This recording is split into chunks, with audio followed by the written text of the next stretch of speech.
Ona oso pa inga Rusia I lea wha I tu wa mariri wai tangata e tolu sa pururima marasiria marasela ua marinua. Wai mai le CNN o le to tele o ia tangata na awai sauninga o le aso sao le laupama ma whanga solo por kalame pe o na masani ai o lo lato soifuanga. E to o luata meite o au fia I le au maririu pe o na whaamaria mai e le State Emergency Services a Ukraine.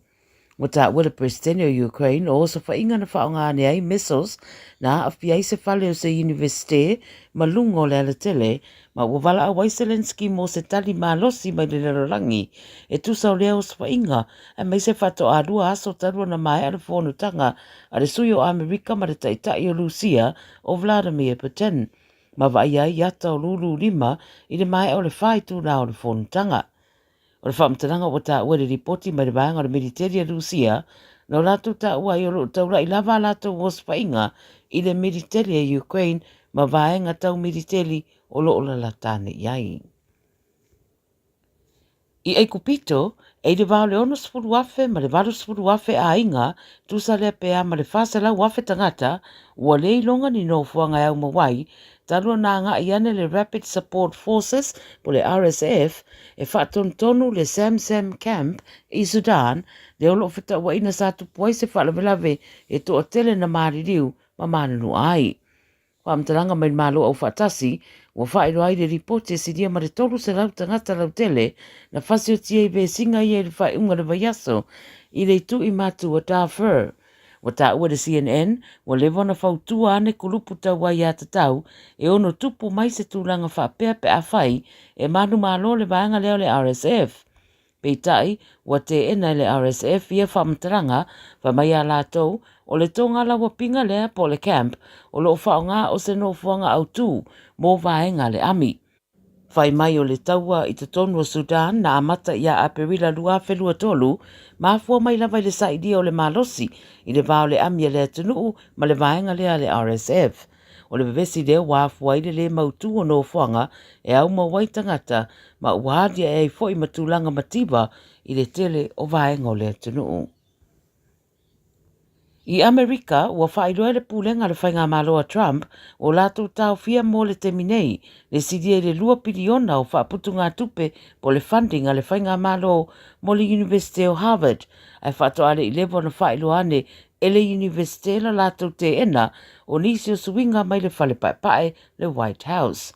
Whai mai le matanga renga wa o ngā Amerika I sa lātou pepa o whaamatalanga o le wāria I tu ai ngā mawhauwhaunga o lo o iei se tasi leo University mawalunga I le atunuu. O le aspirated talu waina tu ua nei se tusi mai le whainga maloa Trump I le University o whaamanino o tuai nisi o mea mana o miona whaatulanga I se whainga e te te e tuai I winga ma mionga le manuia e whaasanga I tangata Israelu. Wa au fiai masuinga I le pūleina ma le whaawhainga ruenga ina o tangata I le University.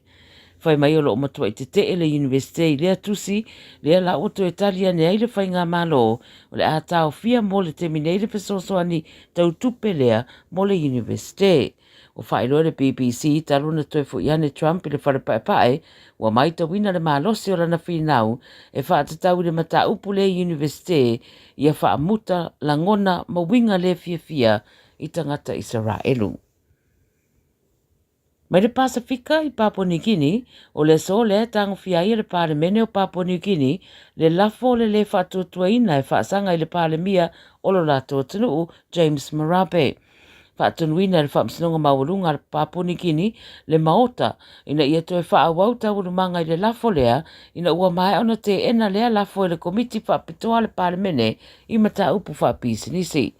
O li putia le reitio whaava maloa New Zealand, o se te unga le maloa e whaia I le whaavae, I mata upa e whaatatau I lafo whaapea, e meise o le piriota e aona tu uina whaatoa ama whai o na whaauru se isi lafo whaapea I to tonu le Parlemene.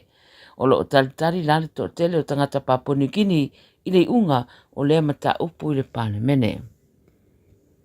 Ma le tala muri mai New Zealand, sa unua le minister le vai whafua New Zealand Winston Peters, o le so tanga le Pasifika I New Zealand ma Amerika e matua I tāua lava. Whamaiaia au iai Hawaii le vasanei, wa mai ta wina i le tūlanga i mata upo te tusai fina ngalo a Amerika ma New Zealand. E tū maupeo na avea le so tanga ma whainga whapaanga ma Amerika o se vaenga tau tele. Sa whailoa i atu Peters ma le au malanga mai New Zealand i le kovana o Hawaii Josh Green, lena ia whailoa nei le au malanga o lo sa o le lato au wala o lo whaonga anga i so tanga ma Trump. Na sa no foi Peters, e ei teime le maari ria whatasei tai tai o tunu e lua, ai ei lava le ai a te tau o le vaenga ia e tusa o lato whainga whawae mo se manuia o lato lava tunu. Tala nara radio Samoa mo le nei aso, manuia ngā ruenga o whenga iai. Malo soy fua, o se fufonga Samoa, Radio Samoa, tasilima iwatolu amo, se kia Radio Samoa. Huge news about Little Chicken. Popeye's all-breast chicken nuggets are finally here. Nuggets the way they used to be. 100% chicken breast, 12-hour marinated, and covered in their signature shattered crunch. Try Popeye's world-famous nuggets today. Love that chicken from Popeyes. Matau te whaia ni fo aroi le aso lava e te whio mai ai i le Shine Dental. Ai e iai inga whapitoa. Matau te salia le Afterpay, Zip, Q Cards, whapea wins quotes i le Shine Dental. E whaia fua whatalanoanga ma le ACC i le Shine Dental. Le aise tongi mo whanau i le bao le se furulua i le se furuwalu tusanga i le Shine Dental. Talanoa mai le tongi ino le whainga o nifo i whaunga ai le Zip, Smile Now, Pay Later. Le aise tului i le Shine Dental. A whio mai le 555 Great South Road, Manukau pe bala aule lua fitu ono fafa. Lua fitu ono fafa mo le Shine Dental. O e si la fia me e whaatino e mawhaiona e umi ai so fale motu le lumanai. A whai fo i so fale motu, o e si la fia me whaiona whaatino ni isi o fuafuanga e whaonga aile equity o lo fale. A wane e misiere por kalame o le malu i fale. Ia fiafi o soruru taitasi le se fulu e te aile whaa. O le a e si la fia ai au wala e mawhaiona e umia se fale motu le lumanai, ma au wala e whaonga aile equity o lo fale motu e whaata waise isi o fale, le por kalame o le malu i fale. Ia fiafi o soruru wa yaso taitasi se fulu e te aile whaa.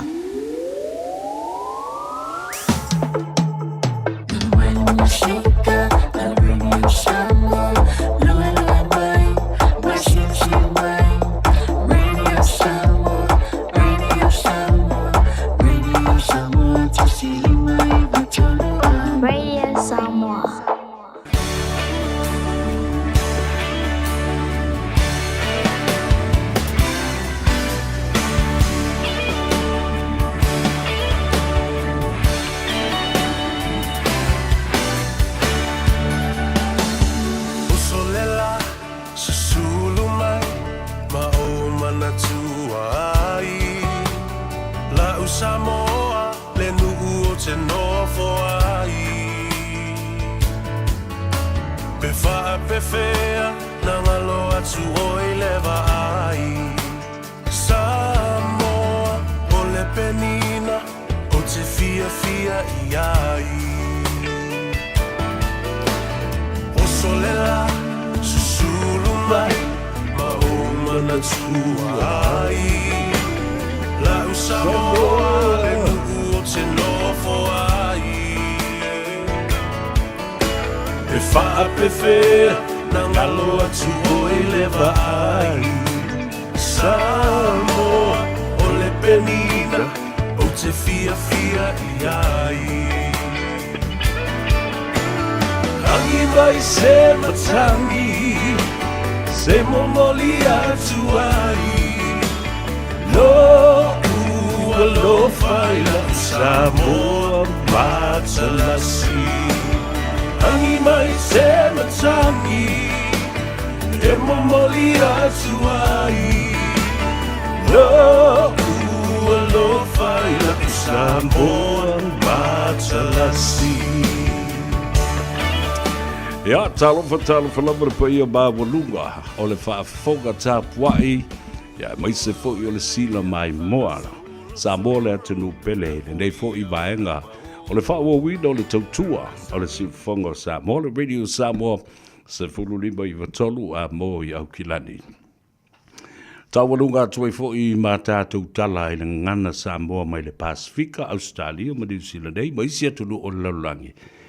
E le awonanga ma le tautua a le tua fine ia po mare, po miriama po mare, ia mo fosis fa poponga pe atali tu lai lima, i le afia finei, ia fa pena fo i le aso atahau. Mai se, mabori atu ai fo i le fa malo, ma le fa aftai lau tau maaftanga, ma le ftelenga fonga mua, seu manu Francis Ioane, ia matu le fa malo i le uso, lau tau fo i maaftanga, ia e mai se watu ona taulangi. Ia mawole malosi toi fo i mai, fa tino le nangaruenga, e pei ona masli ai le aso atahau. O leo o sifunu minute mo te ele tu lai fa, o folofa ma fa talofa ia te oe le suafa manu malo le tato li faolo Yesu Keriso, o le ona mea mea ngai a ke oe ma mea ke o mea le atua tau na tato le ngona ile nganga fa aftai, mea lofa le atua mo oe ma mai tato ai maise, o lana pule fa suifua, i le fa soa i le suifua le atunu, ia mo lo nei fo i tangata, le o tato toi whiloa i ai, pu e o manu, ai leo pu e o mala. Whiloa i fo i lumo le nuu, ai leo tua le nuu, whiloa i le nganga fifia ma le nganga whaaftai. Ia, ai le o le loi mata malingi ma le loi fonga pa u. Whaaftai le tua i lana tau singa, ma lana pui puinga, i le saunga le mu, a o whita aloloa i le atu nuu ina ua nganga e le la i le tae o fau. Oso le la, ai hauru ala usulo fo i Samoa i ona tiute mona Faiva masani whaaftai le tua. Sa o wha la le lei lo wanga, le lei mo lo wanlofa. Ua wha malo teu malo, ua wha malo ma wha sa o. Ia, o le whaaftai le na i le tua. Vai antu ma wha tu lo wai fo i le po ia lasi o Samoa i ona tūlanga mau poe poe. I ona tūlanga whalupe. Ia, watu le a fio fo i tama ainga fo i matama, ia e teinale le usonga ia tu mua mapule o i tu au malataua ainga le taima le waa o fonti, o tamba le madua tele matoto o le fale ula, sa ole masale o mbua ma le launiu na sa lua. Ia o tama fo i ale madua tele matoto o le fale ula, a watu mua le motu, ia tuila mamanua. Ia ai le mafai lava, le tapu inga mamalu, i pa ia mamalu fa le malo, ia nona i le whaafongafonga mai o tātou teitai. Le au mamalu le malo, fa pia fo i lana masiofo se o mai sui le fono a sui tō fia.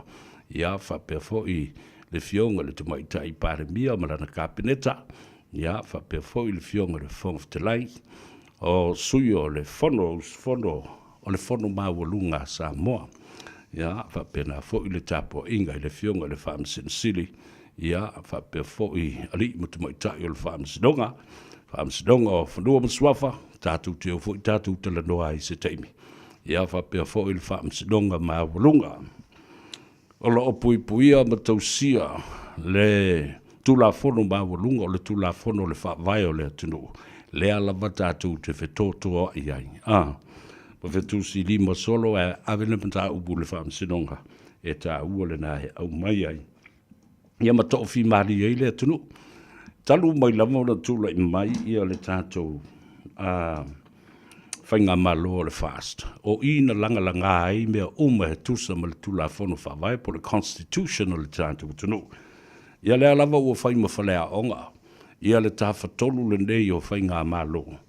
Ia, po o le 3 branches of government o i tū tau angai o le atunu, ma le whainga malo. O le palemene, o le fono whatonu, whapena fo i le tū o whaamsinonga. Ia e aonga, o mata upu uma e langa. E aonga me tutupu.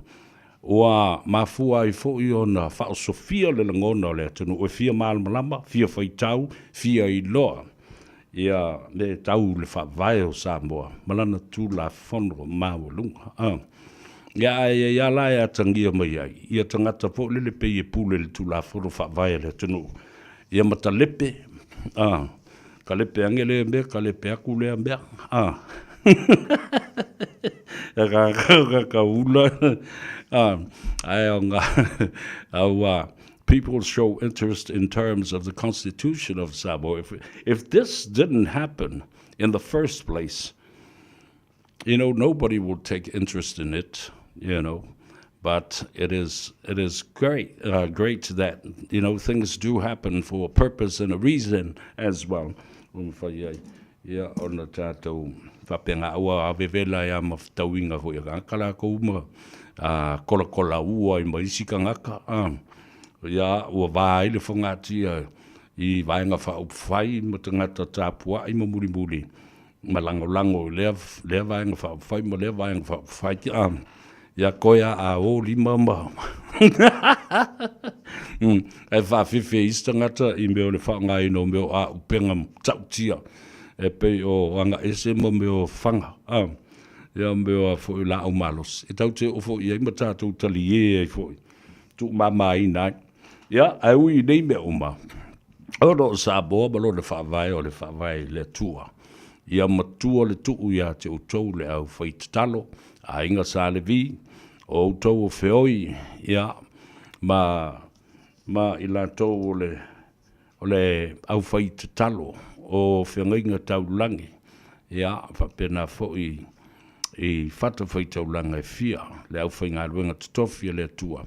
Whaftai lau tau talo o lo tau tuu malua I ami o tangata ma winga o tangata.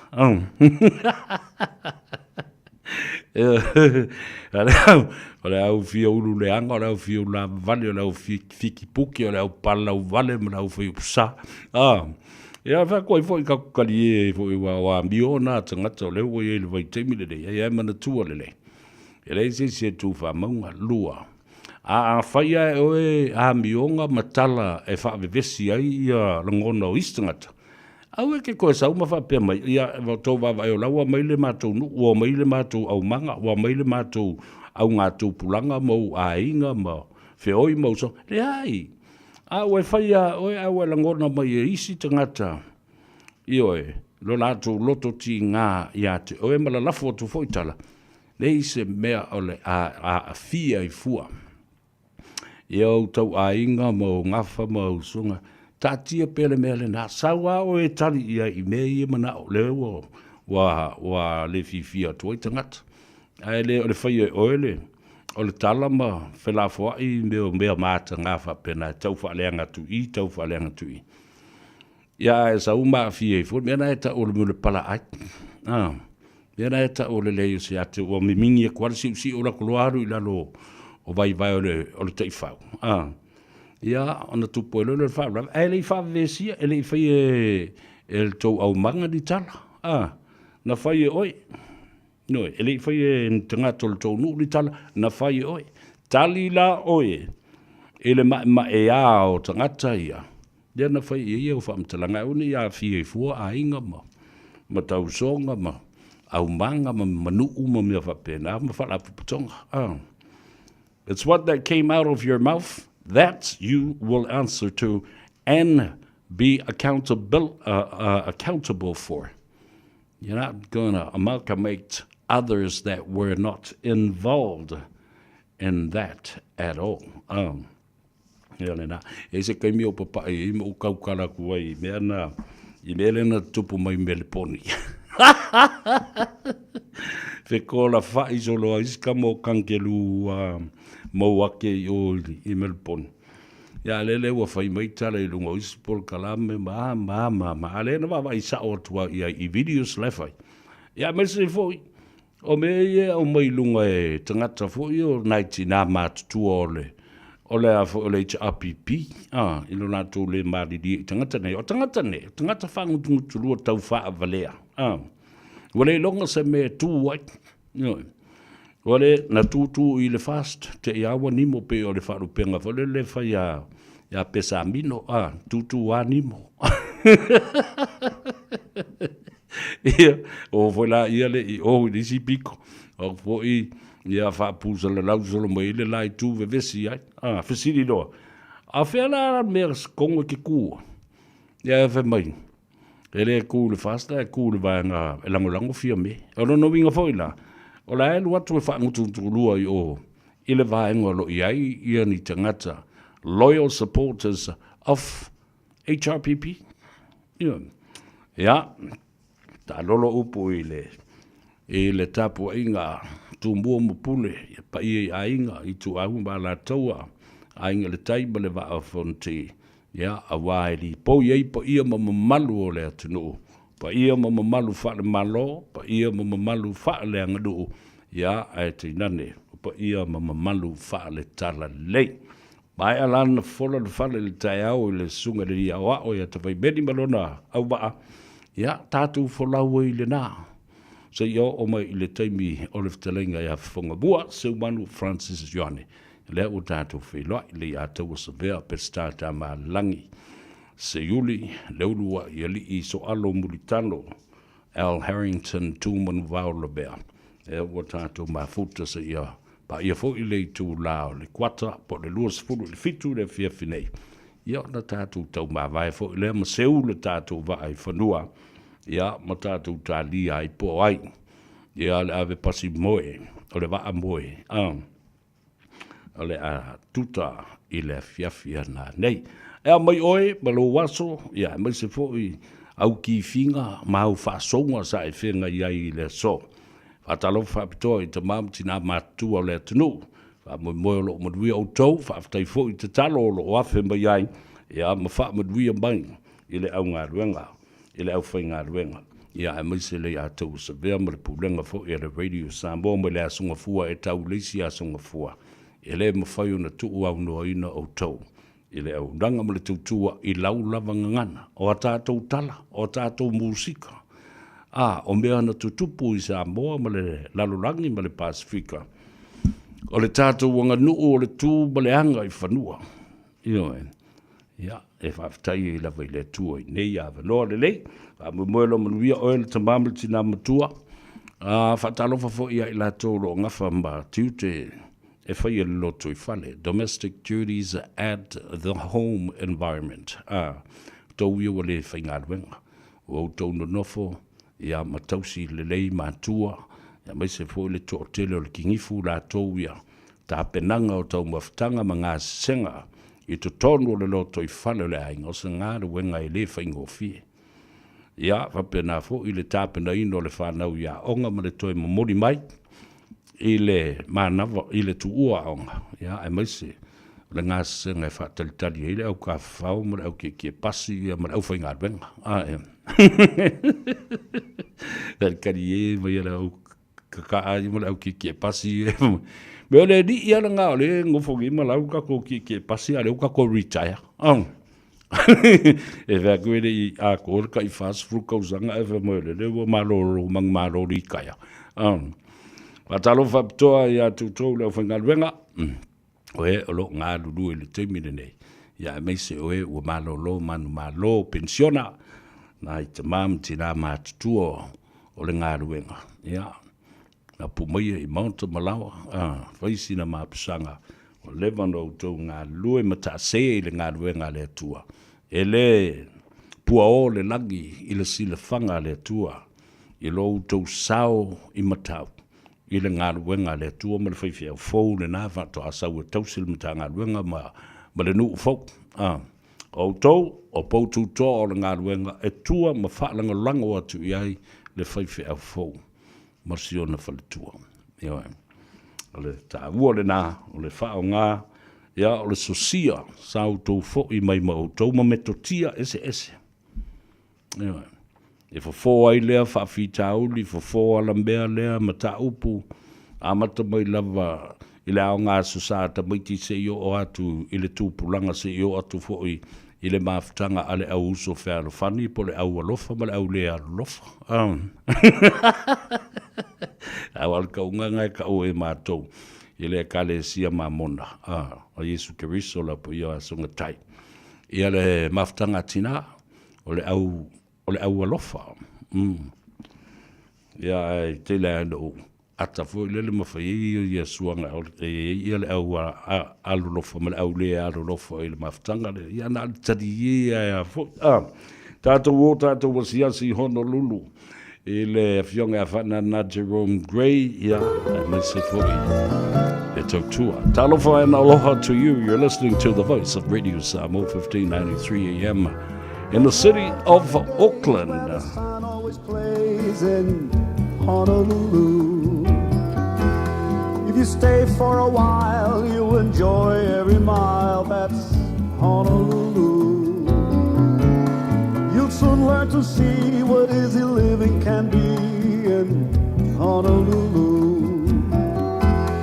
Oh, how time flies under bright starry skies. That's Honolulu. City of lights from Mount Tantalus heights, a picture for all to see. You'll find a friend and stay till the end. Here's where you want to be. That loud traffic noise, those dark-skinned boys in Honolulu. A great racial mix, those hip-swinging chicks. That's Honolulu. It's Aloha land with a Hawaiian band, a city with Waikiki. Just find that friend, stay to the end in Honolulu.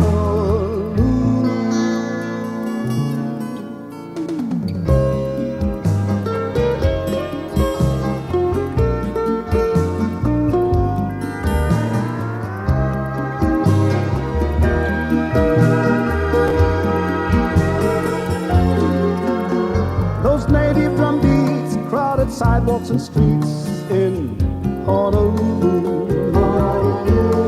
A happy hula girl, a harbor named Pearl. That's Honolulu.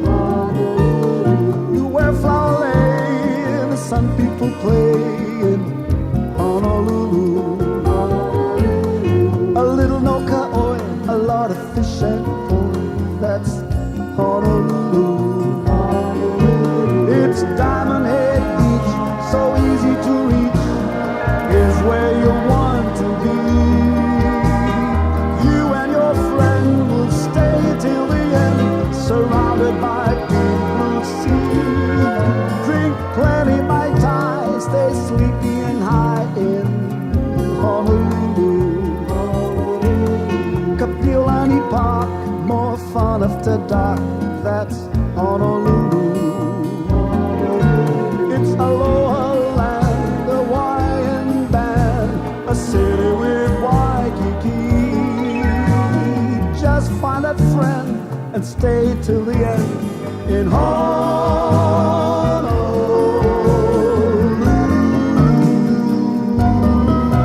In Honolulu.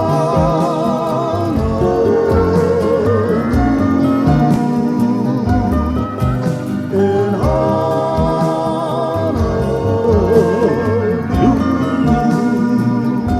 I love this song because I recently just returned from Honolulu. Always a beautiful city when I was a student there at Brigham Young University many, many years ago, and still have friends and families still there. Alofa tuailu so ya kapeneta tavana ia ile PCC la ia me se fule uso ya Chief Sielu male Sielu zlu au ina Pearl Harbor. Ia male tō tēne lava fo i o tātou ai ngai la ie ka huku o lo ili tātou tina.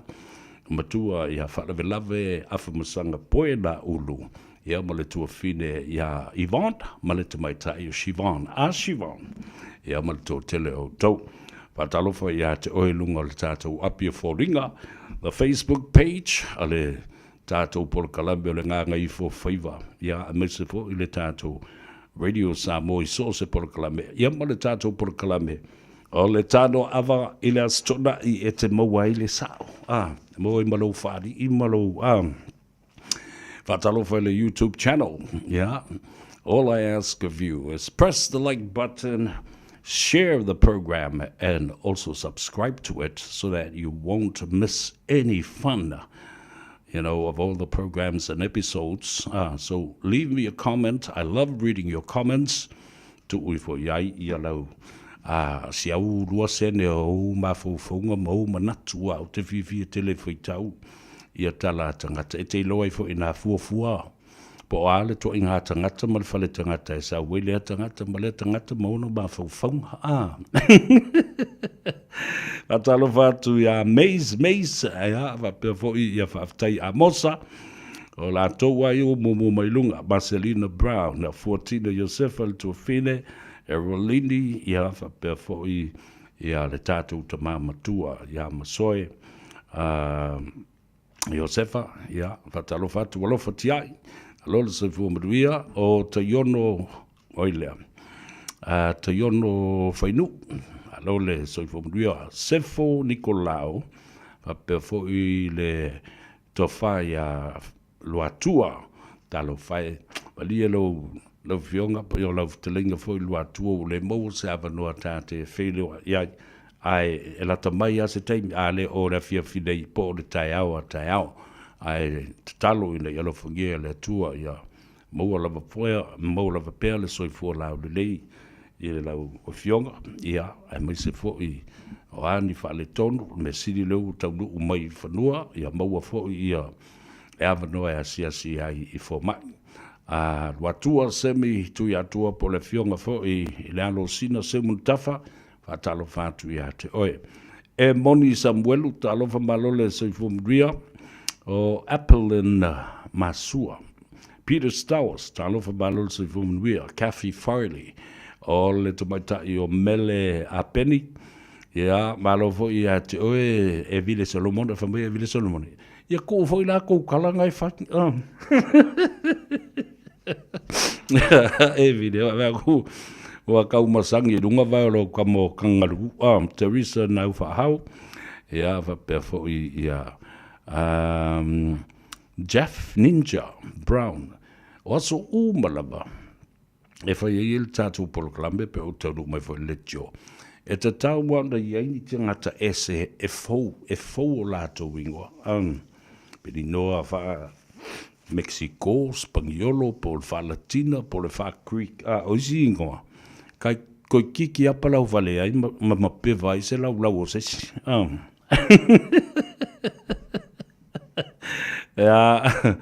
A talo vatu, ma alo Margaret Sila, ke lo le leia ko inga kangaka le Margaret Sila. O lene siu, o Ramona Lee Ashu, ma lo so I fomria, ma taile, ma futa mai, I le tātou por kalambe. O lo uso ia Simona Tavita Tauti, talofa ia te ole uso, le mwhai lama na ngalo le tele o tausanga sa tātou wola whatasi ane ai. I to tonu o le tātou nu o mortaa ma le whale vai maunga, ia ma le e kalesia. Le warota I nā vu, alofa atu I o uso ma tua whawhine ma le tātou hainga atoa. Pea maua le avanoa tau te wheilua iai. Patalo fai inosia fatumiti soli, sinapi faui, talo falava, o sasa tanielu, alol sa I fumanuia, ne fai mai tala sasa tanielu. A fia foi le anda peri lau kamanga ari sa fe. E tal tonu, ia mantua la lele ua pu uma videos, ma le sound audio video recordings uma ia na pu tangata. Tua ia nginga ia e lunga le pala ai al tama. Ma tau wala au mai I tutonu. O ia le la alu e mai le la au malosi. Sau loe ta whana I tangata I tu lou al whafonga le tunu. Ole upu e le avane ai. Ai au te whai atu wai ia le nala utou silsil. Se o 5 I 5. Ole moko. Ai le ole moko I le pulu whana male. O te ata. Ina ia tu umalu na mtaupu. Ai leo se mtaupu e whaingo fi. Langa e mafua mai le alu fua iei o le mea le fast life fight. E fōringa mai e fiura vale ma fiti pute ma toso talinga. Era koa koe ki a whasi ko inga makua ia Mr. Moni ia elevisi. Ia wakua retire elevisi a lai iei ko kele ia isi ko inga lai iei. Ia e sa o e sa stanielu.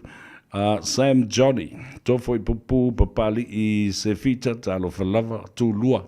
Tamo tua share tātou por kalamele tu lua se lupe. Lucky Faiva talo falava banol se fuamria. O le tamaita I o ana suamas talo falava. Yo ane tamali I le pua.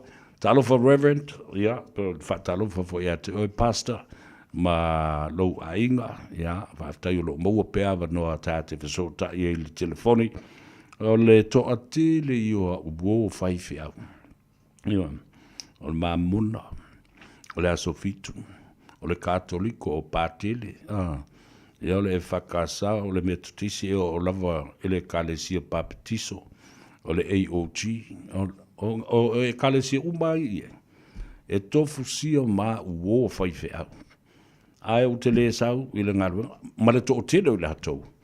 O to ina ua malo lo manu malo retire mai le ngaru. To ina la ia ese le manei o lau whaso iai. Ia ma le lātou whaso mai fōi. I le tā ua tele o le ano fale o le sosia lo o ia i lātou. Ia, le lenga Liu Chen, tā lava mbalo sui fumduia. O pitone, puni fa mai. Ai esa vea, ele se underbelly ngā le pork belly le ngā. Vili nua i tia tā lofa, a lor soi fuman. Iwa vaila, la ua whaima mea ula tangata fo ilele iai. Mariana le sa tā lofa, lava watching you from Tokoroa. Ia, fa tā lofa tu le tātou a inga i Tokoroa, to tele o tātou a inga i Tokoroa. Ia, ai mai se fo i lo uso e masani o na malanga mamao mai lava i Tokoroa. A vatu ia lana pusa vai o le ola. Talo foi le uso ia vautu ua, nai mangele, ia pia foi le uso ia awelua, news awelua. Opa, talo vatu ia te oe le uso, ia male fa mui lo manbria fo oe male ainga. O la faele fenika, ia pia foi JS Seulia Lii, o Lotte Asi, lava watching you from New Plymouth. God bless. Ia we are le tātou por Kalambi. Ia le lei. Alo whaftai. Ia tō umalava lunga le tātou up here for the Facebook page and also our YouTube channel. Ia le nā. Ona o mai leo la u talandoa i le mata upulea. O le aswana na file ua whailoa mai ai. O lea la ua toe tasi le whaafitinga o a leanga i le whaafaletui a le HRPP. O le a toe filifilia le sunga i atu le epa sa lele malia na ngoi e avea mataitai. O le vaenga whaapawhai. Lua ua toe filifilia ma whaamautuina le swafa la uofo whanotoe Pierre Lua Fasili Meredith e avea masui te tai. O le mea na tula i mai le asona. Fil mea lana e le ia se fe au le a taua sa vea ia. I o le filifilinga ua whaatino i tutonu o le whaafalitui o le lātou filifilinga le nā. O le lātou wai a tatau le nā. O le lātou filinga le nā ua tasi iai. A o le mea na tula i mai le o mawhauwhau. Ua to e tau ia loto i le teimi o le launga a le fionga le ati e kopo a la pati mata i linga ua fai i langi le wholaunga. E whapena fo i la i le teimi sa o ia i Samoa lata mai nei lawa i le tuua le malo i le fionga le tama le fale i le sunga le mataia ka lauka la uli. Na o maua i le tala whaatuatua ina lama. Ua umana tusi atu ia nisi o le vaenga le HRPP. Matui natu le sunga tu lepa. Ma tau watu i le teimi ua whaatapula a ua te tau o na alu ese mai ai le tofinga lea. Ma malo lo mai ai. Iwe.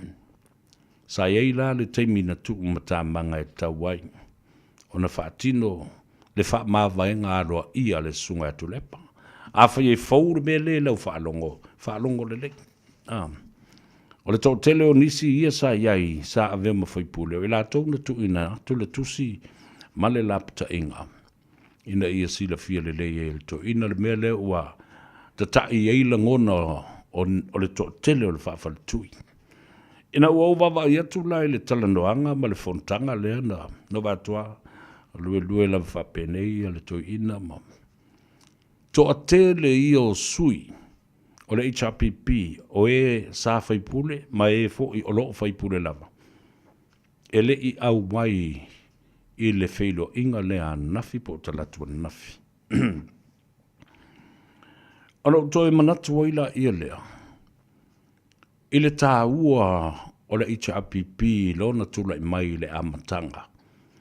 Ia mana whainga whaavai. Sa manuia I fo I le atunu. Ai ina ua alu suanga le vātele. Wale o toi ai lava seisi opposition po nisi e whātau te e pe la tau te angai al malo. Whaafonga le mata upule na. Na mafua I loa. Ono utou vava ai. Ile aisi mata eta e. Ia matulanga whale tonu na tula I mai I to tonu. O le pāti whaafai. Tai peia o le mea le o tula I mai nei. I le whaatuatua I le atua Samoa o tasi. Ai taluai ono le levo tausanga ma umi o tausanga. O le upu lava atu le epa. O le upu le nā le atua o lo au mai le tuspa ia. I le vaai ma le whaalongo ma le whaatinoina e tonu o le hero pipi. Wale ai ase istangata o to iei se malo si anga. Awafo I e tasi ale tala. Ale to ina. Whaalo longo tangata tu la I tangata o e whaile mele mana o I tulepa. Na tupu mai la I leo ni langona fua. Eo wa matana le fia tangata. Tangata lava whaasino tonu iai. Ielo lato sisi o manga I tonu le HRPP manisi o sui whaipule. Na ngina I lava. Na iu. Awal tasil tala tulepa. Aile fi whalongo ma ele usta il mele whai wha ma vai mai ma e toi alu. Awal wese mal pati alo le na tuli oe pe te alu e toi whaisa o lau whainga panota. He was so powerful, the institution became also a cult. But people were losing their faith in it. Whanungulongo leile mea le nau. Io, mai o I nā mata na vetei mai ai. Ma mata o na tala lau tasi. Mata apelo.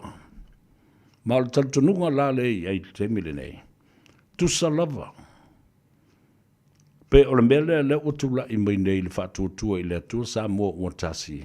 E le atoa le tasi o se paia inga a leo o fe vai ai. E iei le tae au. A o le memoni. A whai e tū maua I pēr. Ia le sunga atu le epa o se ta itai o le HRPP. O nau tau I loa la ia lea. E le manuia. Ioe. As long as this man, and this is my personal qualified opinion as a journalist and broadcaster, as a person that understands the dynamics of politics across the political spectrum, ona loa la ia, ele aise me toitu la I mai e manuia ai Samoa le HRPP. Io, ele on langona I o sistangata, langona ia o le atou se vea tu inatu ma le wha maoni I la ua I a te tau e whaatanga ina le tula whono o stangata tu stala alo ia ma stangata whasilau. E mana malama ia I saha o uina ai I upu whai o malo ma le ngā ruanga nei. Awa o le mele whai e leo whasilau ma le au tu stala. It is the analytical process. We analyze, looking into policies, looking into people's personalities. E te tilo I tangata. E te whalongolongo I upu o le tangata. O mea le tangata e whai. Lea lava e atangia mai ai. Le tali e tu le epa na ave le ati e kupo. Tu le epa o oilo ua talii. Whaalea nganga. E te tau na e whalongo mai. Lala utala na whai atu I ate oe. Tu watu mwha mamulu le tofi manufoa. O le te tai po o le tofinga pānemia. Lala utala na whai mai I ate. Ta mā, Le ai se tasi ua tā pena masaunia e tui nātu iai le tofi o lona winga e le ai seisi ua anga waa. Whalongo iai. Now that is a very powerful statement that will stick in people's minds.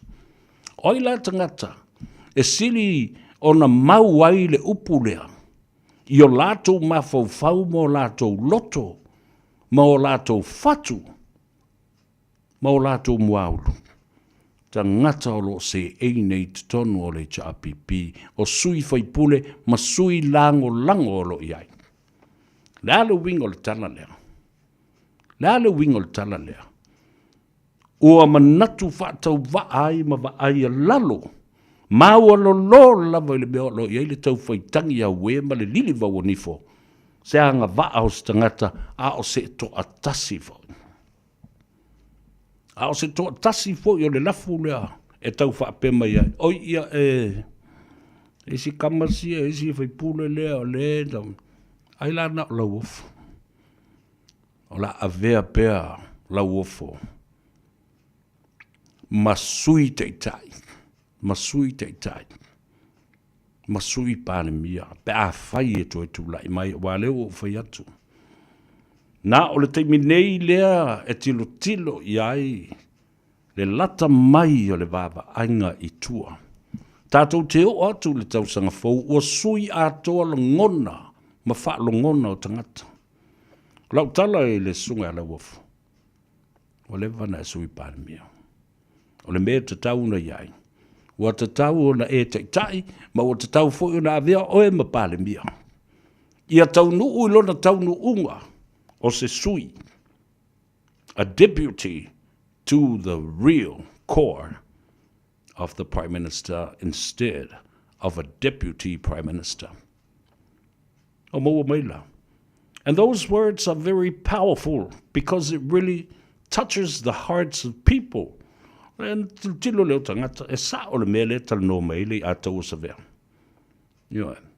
Lasa na whai lava i whea. Leo wa valus furu tau sanga. Ona matua mal soifua. Asa i tu wawa noa fo i le tupulanga a Samoa. Ma isi sui o loo iai i tutonu. Awa manino mai iai i le mele. E fia oti tule epa ile na forma le tofi. Ai sea ua le manatu wai. Nā whau au tau whaafonga lava iai. I sau noanga le to ina. Ma mea manatu iai. Wale o to iai le malo si anga. And this is the observation, a personal observation of Le Atawa Savea. As a host of this program, we have a lot out of whafongalei. Ele o toi iai le ano fale, nā te mana tua le iai le ta iala mani mea o lumana i e manui ai Samoa. The old politics will come to become a stalemate. La le winga le upulina le whaperatani, a stalemate. Mafu. E le toi manongi le lei, o sui tausanga, o sui tangata, o sui le taamilusanga o le lalolangi. O le o toi au ngā. We have to go with the flow. O tau sila la ia, I mea I wa whai mai e Donald Trump.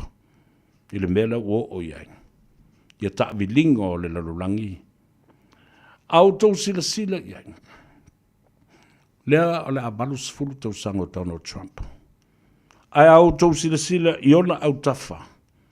O lo o li poi e ni tangata. Sili ona talavou. Sili ona ata mamai.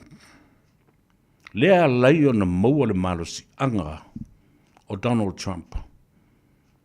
A o fautuanga fo I le ie ave I tangata tapulanga talavou ia. They are ridiculous. O la talasa o alina le atou sabea.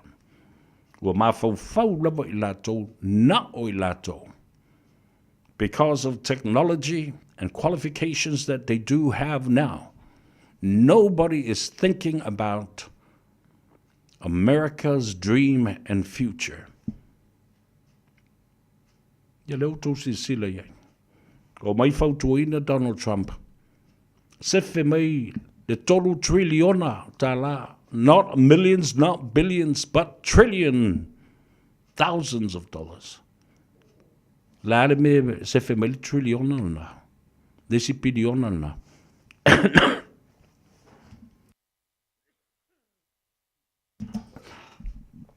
Ia tā ofi le toi tongino ni tupe. O le monthly paycheck on Social Security. Tangata matua, ia ma tangata na o ile taua. Wala vea ma manunua. Asau Donald Trump, ta utangata ia. Ire ea o ngā, mai mauru ke minga, la me ngā rinko o le kaua le anga le kou kaua, le o kou mangu o ma whio ki le kou kere. Sei wawa ai i upo e la lafu. Words that will sink deep into the hearts of these people like a soul, like a sword being plunged straight into your heart. Pei o se pelu o tui le fatu le tangata. Awa whina whainatala. We gave our lives to serve and protect the Constitution of America. Le whai unga le vaso na se mawantu nei. E uma o toi fo i mai le mata upula atu lepa. Na matua i moli mawina ai. Matua fo i le stete o Utah ma Salt Lake City. O le whaululunga male vaenga tu tonu le o le ofisa o le pulenga atoa o le ekalesia a Yesu Keriso lau pa ia o asungatai. Le maunga o siona, le ekalesia mamona i le lalolagi o lona whaatumutumunga lea o le stete o Salt Lake City, Utah. Nā le mena o tausi le sila iai. Amatua i whaatumuina le e o ngā ele ma le whale sili ona te le i Salt Lake City, Utah. I le whaitau fia se fulu wafe o tangata na pālota ia Donald Trump ua atoe o mai uma. E tutu whatasi, e te atu ia Donald Trump ai la unga le to ina le Senator Bernie Sanders. Go and watch that. It's such a powerful, powerful speech to the nation, and especially to Salt Lake City, Utah. Nā me wo iai, tā ofi uma Donald Trump tupe ale malo le federale, the federal state. Ta lepe a onga. Ta lepe le medical care insurance. Ta lepe le veterans social security. Ta ofi tupe a tangata matutua. Wa neila. Ai maise, o le stete lea. E sili fo i ona to tele lo ainga Samoa iai. Ia ma le mau ano le mamalu o Samoa lo alala ma papa au i pei o le mea lea. A whapea wai manao. E te lata tele i lea tua. I le tapua i ngā Yesu Keriso lau pe iwa songai na alua i le te nofo i Salt Lake City. No, malai le mea. O so se mea e te tū, ma e tilo e pula tuli spito lai tū, mai moro nai mai li lana pū i lunga o le tawa o le malu o le kalesia. O na so ili o lo problema lo fifi tele o me sena e fai. Ya, tala maalia o suanga le vātele.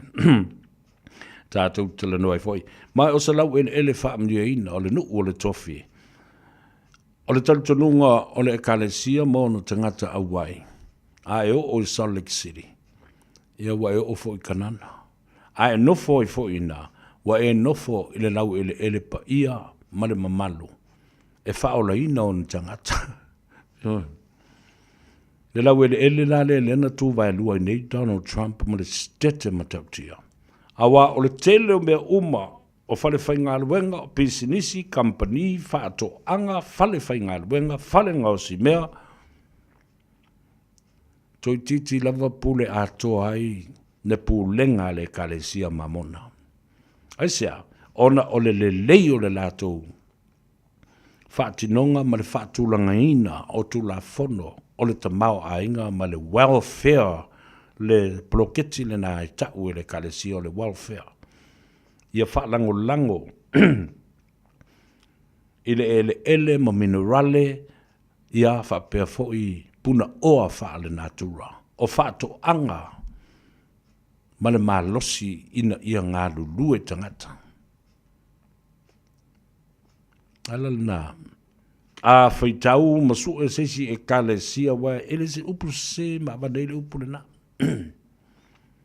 E sili ona lava lona ta mau a inga na i nisi fo i e kalesia po nisi company te tele o lalangi e whaitau i ele kalesia la de mea lava ole tele ma le lava o le whaasoa le ta mau a inga because people that started the welfare program and the budgeting program, the tithing, and the sacrifices of the people of the early pioneers of the church were second to none in terms of wisdom. To lay the foundation, whaata oto ina o whainga whawai. Ao mai ni whainga tā, e polonga o mai si tete o le atunu o atoa. A le atunu lea e mualo na mori. Ma lala fo le na e alai o na whaasoa le tamau a inga mana manuia. O le e kalesia e le maunga siona mauna te tai. I atu motu o le Pasifika ai mai se Samoa. Ia nai tau te silafia. E le sua tupe le lotu pe a o lona whape mai. Ua ova le to ono se lau tangata. O le au lotu lea tā ua nei o le warota. A whai o le paranesi whato a mata se lotu. Ma se mafutanga. Ia o le paranesi pe na o se to alua se lau tangata. E o watu loa i le paranesi lana. It's a branch. E o watu loa i le ono se lau. Whape mai lola ia leo teita i lava ia whaaloto i whane. E ei le whaatulanga ina o le pūlenga o tupe, ma le pūlenga whaatonu a le kalesia. Ua mana o mia, le vailua ina o le palanesi nei ma whaatula i mai aini wā rota se lua. Ia se sila iei. Lona winga e lua whanua ia e la su e le teime tasi. Lua whanesa e fausia whatasi i le teime tasi. Ina ia a nga ia whaila ia leo le lotu i. O mai ia istangat. Ai whai atu le pūlenga le purchasing officer le kalesia. Malona officer lisone. Ai atoa le pūlenga le Pasifika. Le mana ongo Samoa ua iai. Mai lea fio anga o whalea puna, po lea fio anga o Samatau, po whalea lidi. Wai eile mana onga ina ia vai lua le warota. Nan me whai. Eo mai te taine, o e sa ili se fasi whanua. Fia le tau o le whanua. Longo mai le pūlanga. Ea ia se tele. O le whanua, o ilo ia whaatino le whiangainga. Ina ia aua lava ne ia se mea po se pe whea tu lai mai lumanai. Ea a fia ai ni whanua. Ua whaatawina ma whaongaina ele kalesia mamona. Ini sai tia o le tūla whono o whanua msuafa. Ma ele. Ele na. Pelau tau whalongo ua whaise corporate tape o le kalesia su e intupe whail falsa. Nei me se mea. E whaisana lulu, le se mea. E whaisana barbecue, le se mea. E faisa na siva po sa na social. Le ise mea. E whaatau sa vali le awala ni mea ai po ni oloa ni mea pe. Le ise mea. Tasi le por kalambea le kalesia. Ia lam tasia umai tangata yas asto asa uma. To tongi lau sfulwa ima lau taulanga ana pong. Ai le faa malo sia fo yoi. To tongi lau sfulwa ima lau taulanga ana pongi. Ia ma se mea te alofai. I fai fe au tā la e fia se lau afe ale kalesia. Tama mateine ma tūpulanga o le kalesia. Lale ta se i le ala ma atunu ui fafo. I le lātou por kalame o le wha misiona. Missionaries proselyting internationally. The young men and women. The true heroes of the church. Ai ale fia sa lau afe lale. E le Navy risi. Tama mateine e le Navy. Tama mateine i le Army. Tama mateine i le Air Force. A vo i el tasi lea e ka le siama lo lātou sao. Na tula i lava le Palestine President Clinton, President Carter. Ma whawhetai eile e ka le sia. A Yesu Keriso lau pu iwa sangatai le ngata i lātou watinae. O lo o whaawhainga ruena ai le tai fia se lau wafe o tangata. A o la lātou sao. I tama matini tala vau o le fita fita. O le pui puinga o le saunga le mu. O le malo tele o Amerika. Ia le na. Ai toi fo i mai la lau tala. I le wala aunga lea ua toi tofia i ne i a tulepa. Ma le whaatu tuanga o lea ua toi avene i ai. Tusa lei ma le mea lea ua whaatino mai. E Donald Trump. Sau le loto mataua. Sau le loto tau i masui. Wawai wale le lei asa mea le. Atunu utalu nei le ato se lau. Tutiti a ato se lau waso talu na vema Palestine. A utou sila sila le mea lau tulai mai. O le salalo le nā. Ona o le malie o le loto. E talia ina. Le to i lalo ma le whaia ina le whainga pānota o le lua afe lua sfumalitas. The same chaos phenomena that will be used and articulated by Tulepa. E leo se mea le lei o le au o iei le atunu. E whio lolo le mea lea, it's fixable le mata aupu le tu lai mai nei le bao le whangatia. I tu e lua o le fast ma le whatu tu e le atua Samoa o tas. Ai ola utala i ate oe. There is more and plenty other chaos. Lalawinga open out chaos. Isi me malepe lepe mata ngā ma polonga ai ma whaanoa noa ai. Lea tu nuu i se teimi o mua mua. Tā tau te le mana o mia. La tātou war, tāle pese lea. So oi ma tātou tala i vai whanua. Ia, on wawai leo leo, ranga ma le tautua, alisi o whongo Samoa. Share our program, press the like button, leave a comment.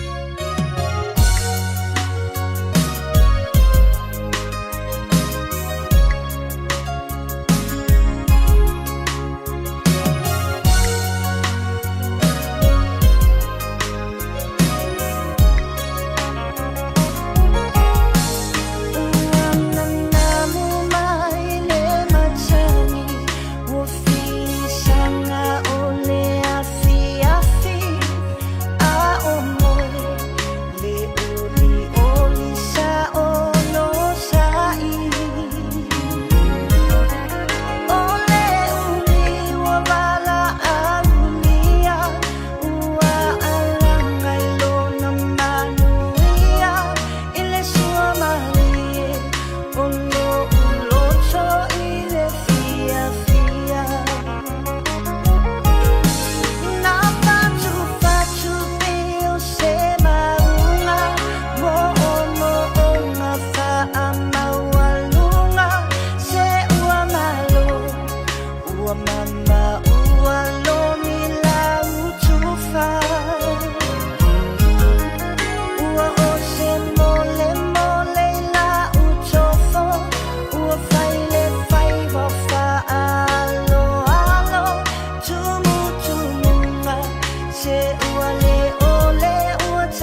Ma rere soifua whaatalwhatu se whaapoponga le nei o talafou le Radio Samoa. Mai atunu e mamao mo atu mai Lucia mai Ukraine, e le ile leile whaamanatuina o le aso saore laupama i le ai o sumi i Ukraine, o na oso pa inga Lucia i lea wha i tu o maari wai tangata e tolu sa pururima marasiria marasela ua maari nua. Pai mai le CNN o le to tele o ia tangata na awai sauninga o le aso saore laupama ma whaanga solo por kalame pe o na masani ai o lo lato soifuanga. E to olua tamaiti o au fia ai le au maririu pe o na whaamaria mai e le State Emergency Services a Ukraine. Mo ta wale presidente o Ukraine o oso whainga na whaonga ane ai missiles na awhia i se whale o se universite ma lunga o le ala tele ma wawala a Waiselenski mo se tali malosi mai le lerorangi e tusa o lea o se whainga e mai se whato a rua aso tarua na mai ale whonu tanga a le sui o Amerika ma le taitai o Lucia o Vladimir Putin. Ma vai ai yata o lulu lima i le mai o le whai tu na o le whonu tanga. O le whaamtananga o ta ua le ripoti mai le vanga o le militeri a Lucia, na o latu ta ua i o lo taura i lava latu o spainga i le militeri a Ukraine ma vaenga tau militeri o lo o la latane iai. I ei kupito, e le vao le ono spuru wafe ma le valo spuru wafe a inga, tu sa le APR ma le whasala wafe tangata, ua le ilonga ni no fuanga au mawai, talua na nga iane le Rapid Support Forces po le RSF e whaatontonu le Sam Camp i Sudan le olo whita ua ina sa tupuai se whalavelave e to o tele na maririu ma mananu ai.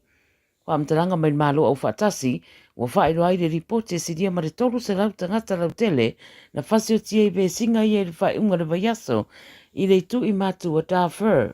Wa ta ua le CNN, wa lewa na whautua ane kulupu tau ai a tatau, e ono tupu mai se tūlanga whapea pe a whai, e manu malo le vaanga leo le RSF.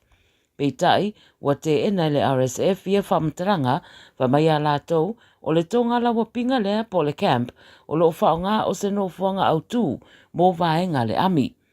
Whai mai o le taua i te tonu o Sudan na amata ia a perila lua whelua tolu, mafua mai lava i le saidia o le malosi i le vao le amia le atunuu ma le vaenga lea le RSF.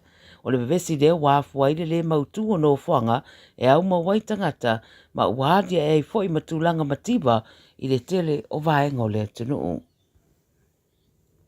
I Amerika, ua whairoa le pūlenga le whainga maloa Trump o lātou tau fia mō le teminei le sidia le 2 piliona o whaaputu ngā tupe po le funding a le whainga malo mo le University of Harvard. Ai whatoa le 11 na whairoa ane e le University la lātou te ena o nisi o suinga mai le whale pae le White House. Whai mai le matanga renga wa o ngā Amerika i sa lātou pepa o whaamatalanga o le wāria i tu ai ngā mawhauwhaunga o lo o iei se tasi leo University mawalunga i le atunuu. Le aspirated talu aina tu ua nei se tusi mai le whainga maloa Trump i le University o whaamanino o tuai nisi o mea mana o mio na whaatulanga i se whainga e te te e tuai i winga ma mionga le manuia e whaasanga i tangata Israelu. Wa awhi ai masuinga i le pule ina ma le whaawhainga ruenga ina o tangata i le University.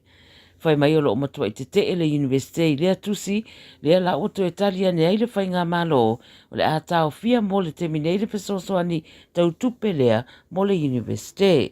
O whaeroa le BBC taruna toi fo iane Trump i le wharepaepae, wa mai tawina le malosi o lana whinau, e whaatatau le mata upu le University, ia whaamuta langona mawinga le fia i tangata Israelu. Mai le Pasifika i Papua New Guinea, o le so le tango fiai le palemene o Papua New Guinea, le lafo le whaatuatuaina e whaasanga i le palemia o lo lato atunuu James Marape. Whaatunuina le whaamsinonga mawalunga le Papua New Guinea, le maota, ina ia toe whaawau taurumanga i le lafo lea, ina ua mai ona te ena lea lafo i le komiti whaapitoa le palemene i mata upu whaapisinisi. O li putia le reiti o whaava maloa New Zealand, o se te unga le malo e whaia i le whaavae, i mata upa e whaatatau i lafo whaapea, e meise o le piriota e aona tu uina whaatoa a mawhai o na whaauru se isi lafo whaapea i to tonu le palemene. O lo o talitari lani to tele o tangata Papua New Guinea i le unga o le mata upu i le palemene. Ma le tala muri mai New Zealand, sa unua le minister le vai whafua New Zealand Winston Peters o le so tanga le Pasifika I New Zealand ma Amerika e matua I tāua lava. Whamai ia a iai Hawaii le vasanei wa mai ta wina I le tūlanga I mata upo te tusai fina ngalo a Amerika ma New Zealand. E tū maupeo na avea le so tanga ma whainga whapaanga ma Amerika o se vaenga tau tele. Sa whailoa I atu Peters ma le au malanga mai New Zealand I le kovana o Hawaii Josh Green, le na ia whailoa nei le au malanga o lo sa o le lato au wala o lo whaonga anga I so tanga ma Trump. Na sa no foi Peters, e ei teimi le maari lia whatasei tai o tunu e lua, ai ei lava le ai ata tau le vaenga ia e tusa o lato whainga whawai mo se manuia o lato lava tunu. Tala nara Radio Samoa mo le nei aso manuia ngā ruenga o whenga iai. Talofa, we're the Katinas, and you're listening to Radio Samoa on 1593 AM.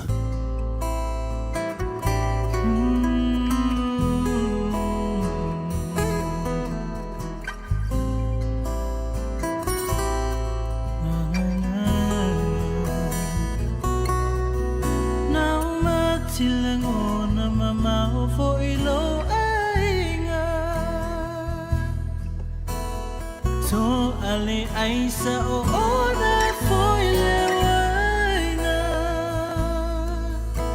mafana le mafutanga o ele tausala fainga tamea uma uanga tailava fia fausa fale le leimo oe Talo falia io se camo totoe Yeah I say ana le tu I say tasi Pongi sa me uma ile masi asi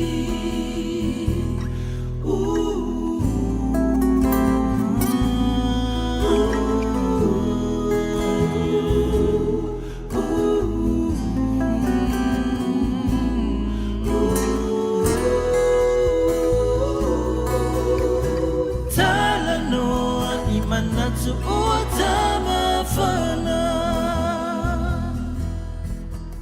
Ilo ile loto ese loana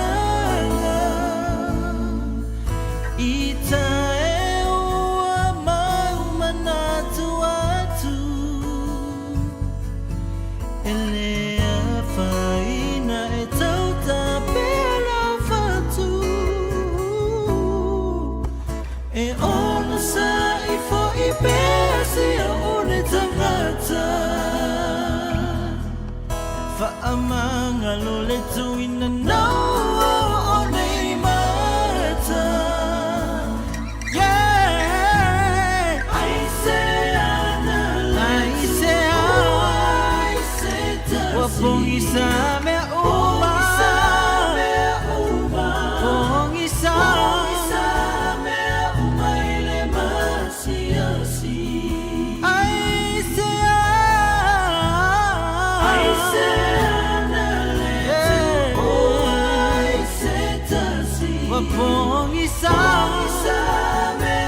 Wapongisa me uma ile masiasi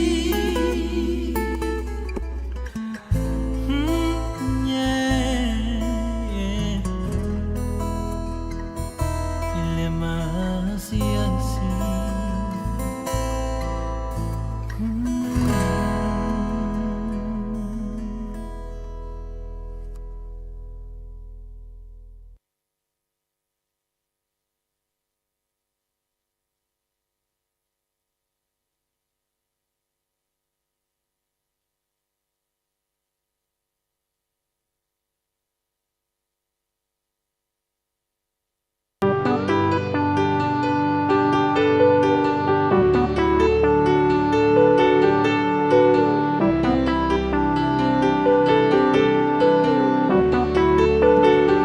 e whaafonga le tautua mo oe le si ufonga o Samoa le radio Samoa lima i watonu a mo iau kilani mo le ataua saveaona e le Gagaifo Faiva o le atunu ia au leo whaatasi mai ia le fionga i le tamai teipule fo i o le tātou whale tamale le Henderson Cars ati ia pe o na masani ia i fo i a tātou ripoti i a uli ma fiafi fo i o le vai aso mo le astonai ia whaatalo whatuai ati malole ngā lulue fo i ma le tauata i le nei aso.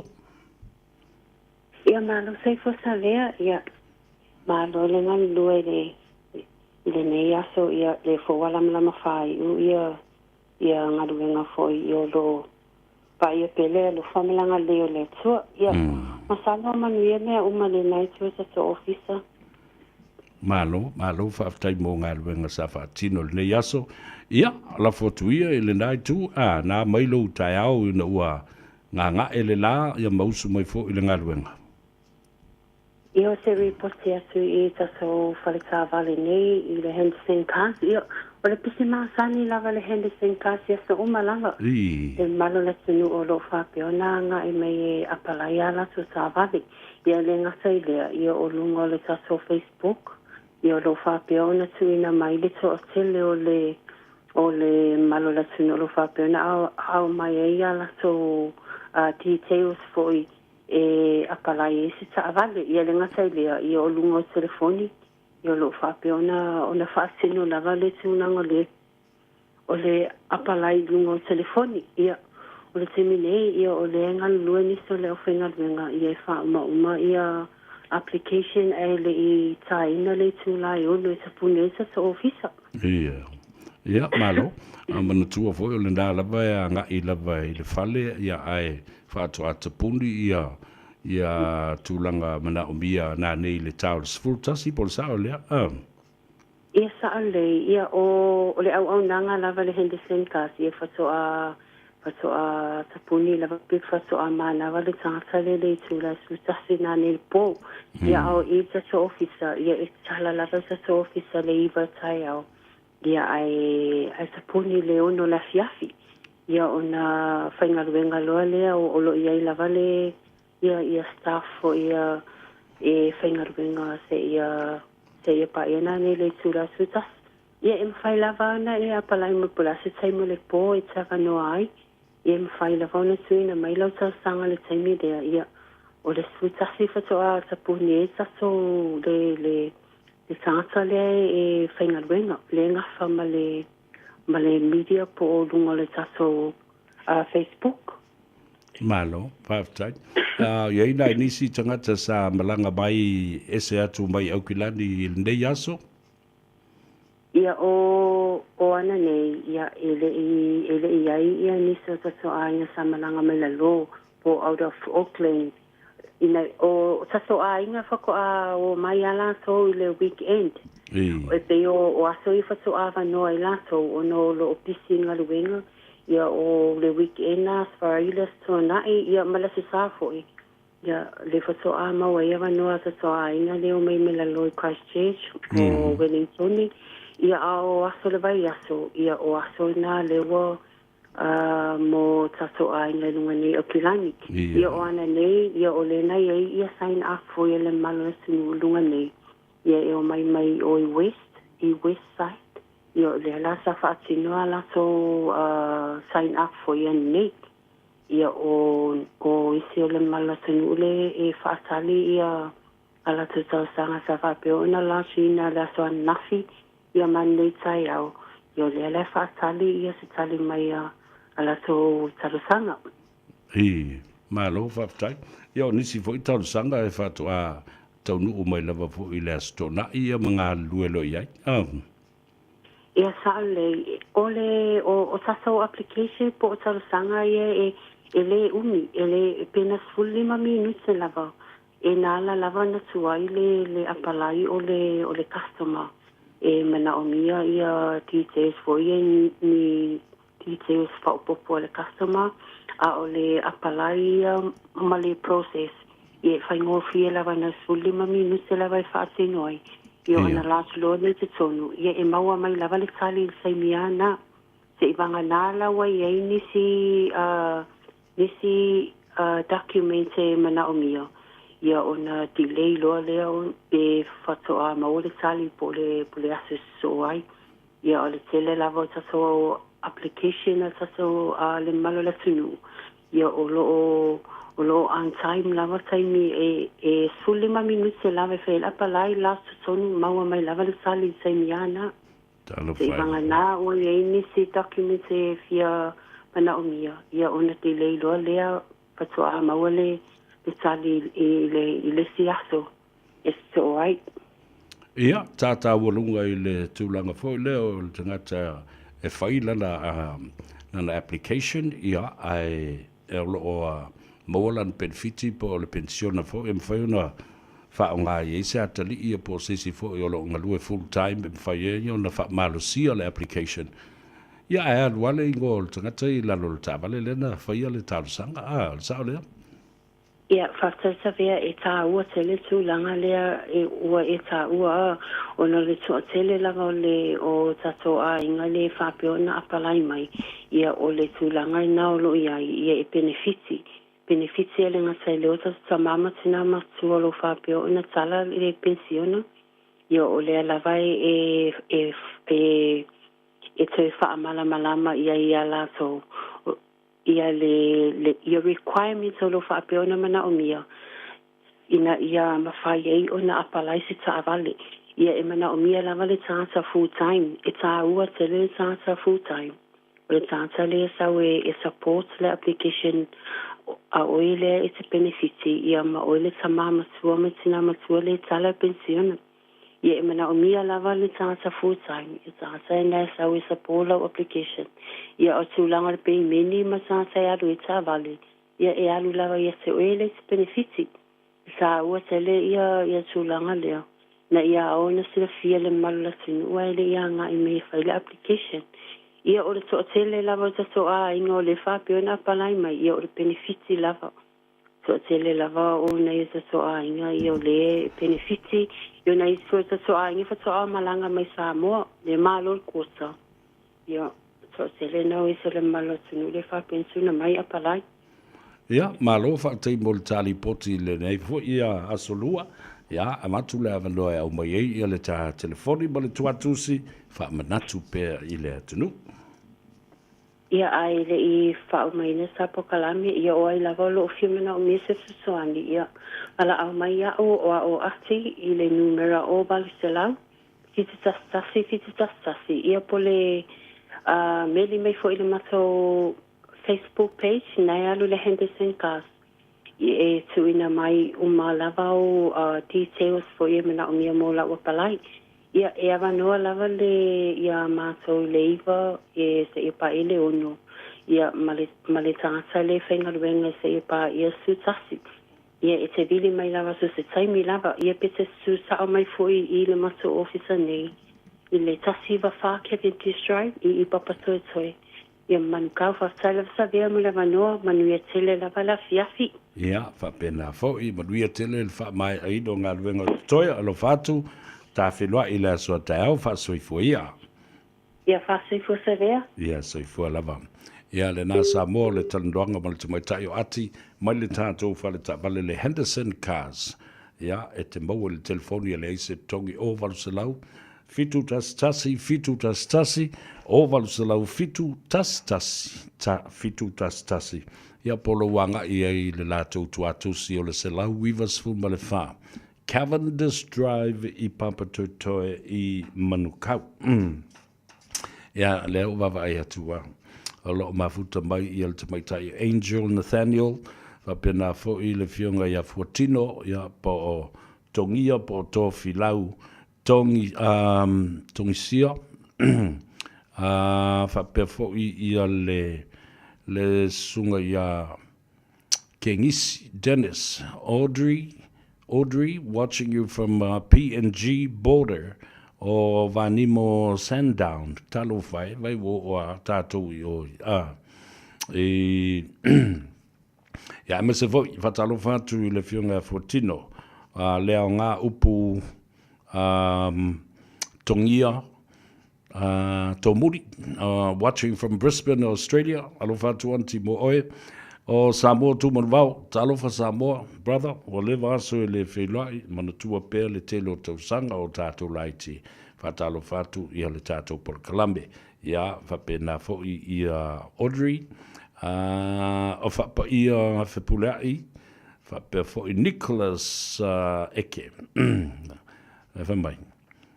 Jesus, I love you all, and all I have is yours. Oh, talo fai. Alfred Robertson, talo for lover. Yeah, vapea fo I lole sio mika, talo for my brother. Leupena, lole sio mika. Whaftai le mafuta mai, whapemua lo manuia ngā luenga, ia maise fo I ate oi male ainga. Whatalo fa I le tuafine ia fale. Ia vapea fo I lua iwa. Nā tapu I Brisbane I Ausitalia, ia ai le ngata fo I lea whatalofa atu. Ia stau, ia whapea fo ia ili, lilo maiawa, mana tātou tina ia tūfue. Seua moli lo o whafongafonga, ia matapua I mai fo I Australia, ile au nanga mele tautua, ale si ufafonga o Samoa. O vaelua, tua I le mafua, talo whalava malole so I fomria, whaftai le mafuta mai. Ona tātou se e mai lea I le mata upu lea. E mea maali e lena tupu mai nei I Melbourne, Australia. Pena o whai atu e le teibi o te papai I ai. Ona e tā ue lo mafo fau. O winga o tangata nei whaangutu lua e peo le tamalina. O Kangalu Mowaki. Mana tuana amata mea I le whaatuina mai o le whaatuatua I le atua Samoa o tasi. Ma te lei whiloa I lava aina o na matala no le telefoni, so we kept that respect between us. O le mea na tupu lava ia te ia ma le lātou vā ma lauli, ma alo lauli. Ia na avea ila ia lea ma se winga fo lea o manatu ai le te tau na o to e talanoa I tuai ngā tangata whapene. Ia tu upea la tau ilo la tu salutonga. Ia po fea e su eni I ai le nei ma le nā. Ai ilo utale tonunga. Autele I malamalama I mea sa la tau whawhauina fo I tua. Na manatu ai ina ia langolango ina le whainga malo e tula I mai a la auli mawhia me. Pena iai ni pisi nisi sa mawhau e whaulu fale I le atunu. Ia ma maua iso na sao I matau. Ia masona whaamrianga fo. Leo o wawa ia tunei lava. I le toa tele o tangata ua liliu. Ua sui o lato mawhau whaunga. Sa amata mea I nei I le whaatuatua I le atua sa mo o tasi. Ono le langona uma e sui le whainga malo. Wala tō le toi talia ina, le teita inga tu le epo. Lāle mea no o iai. Tusa e alu ese ia le sunga ia Andrew. Tu lau na taulangi ai tau pele ia ingo tau le ala tau ia. Nā alu ese ua matua malepe le masofa le whaa. I ona langona ma me uma whapena I le toe na unatia. Ma tau nane na nea fo I se whaamitalanga. Wa lewa na ia whaia ma laule nga oi, ma le pelo, ma le tau whaavalea lauli la tau ia le mali ato. Mea na patino ai a te utou ma na ia ma la. Ia, e le ise whi aua le atoa ia sa ve ia. Ai, ina ua sa tia. Ia le tūlanga lea ua whaasolo atoa.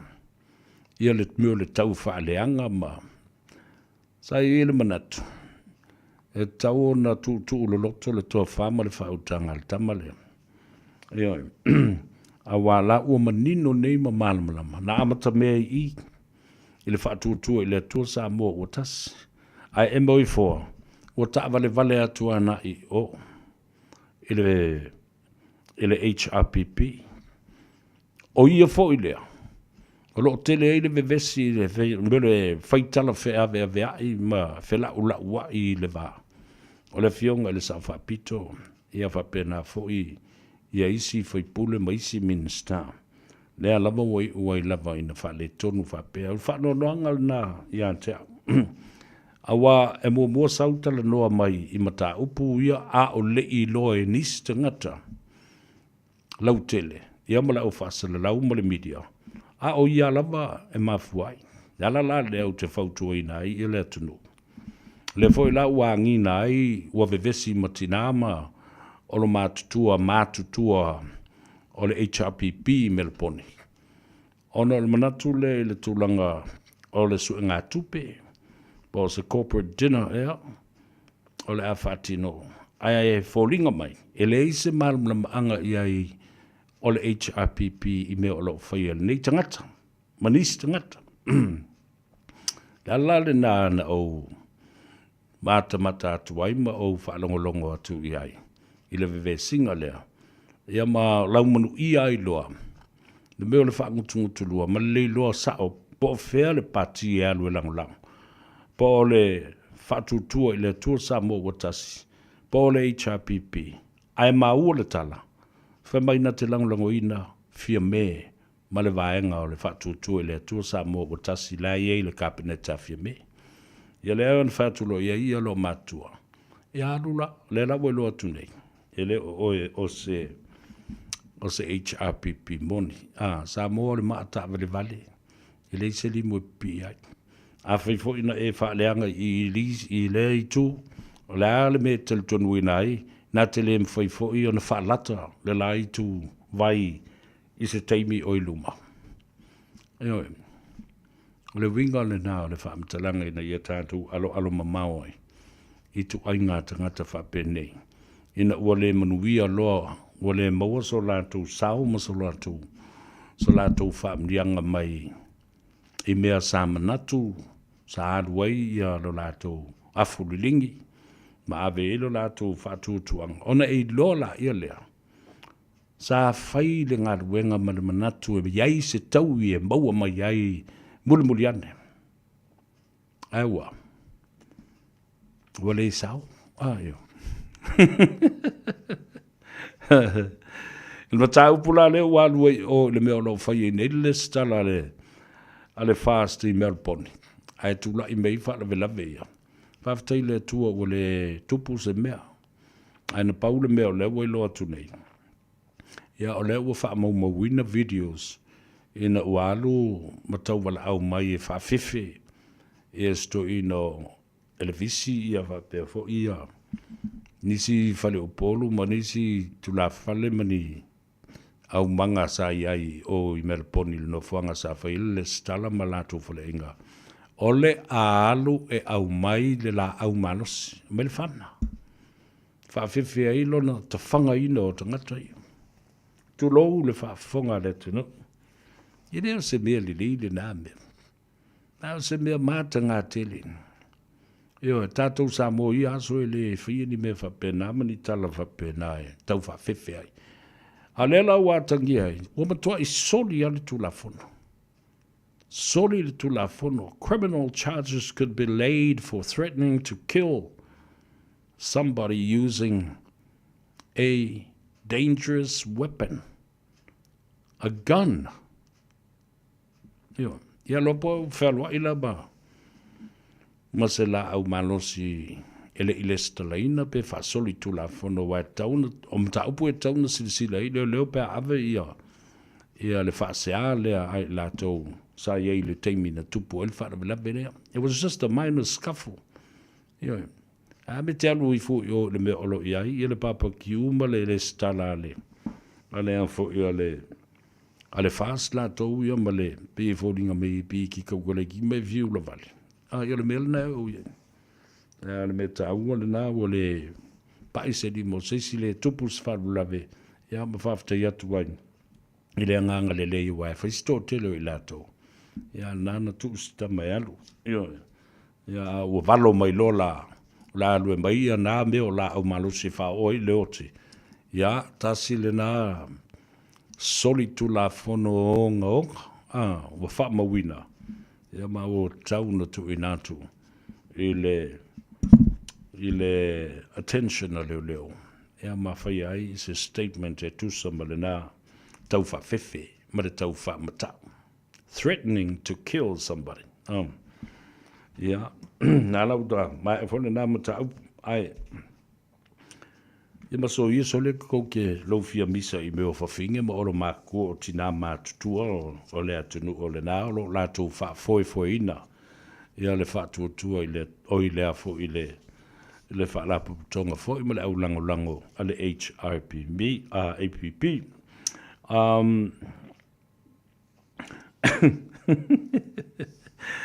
Ala son le la le wha sinonga a le uso ia Mau Hunt o le lātou mata upu lea I le vāo Mau Hunt ia whapea fo I le pūlenga ma le company o le Samoa Airways ia e mafua mai E se tu ua inga whapea le Samoa Airways ua whaalenga ina lo lātou tamali anga ia ma lātou ngā luenga ma le lātou tautua le lei Ile atunu, ona o se whaamtalanga na le lafo le sunga ia Mau Hunt.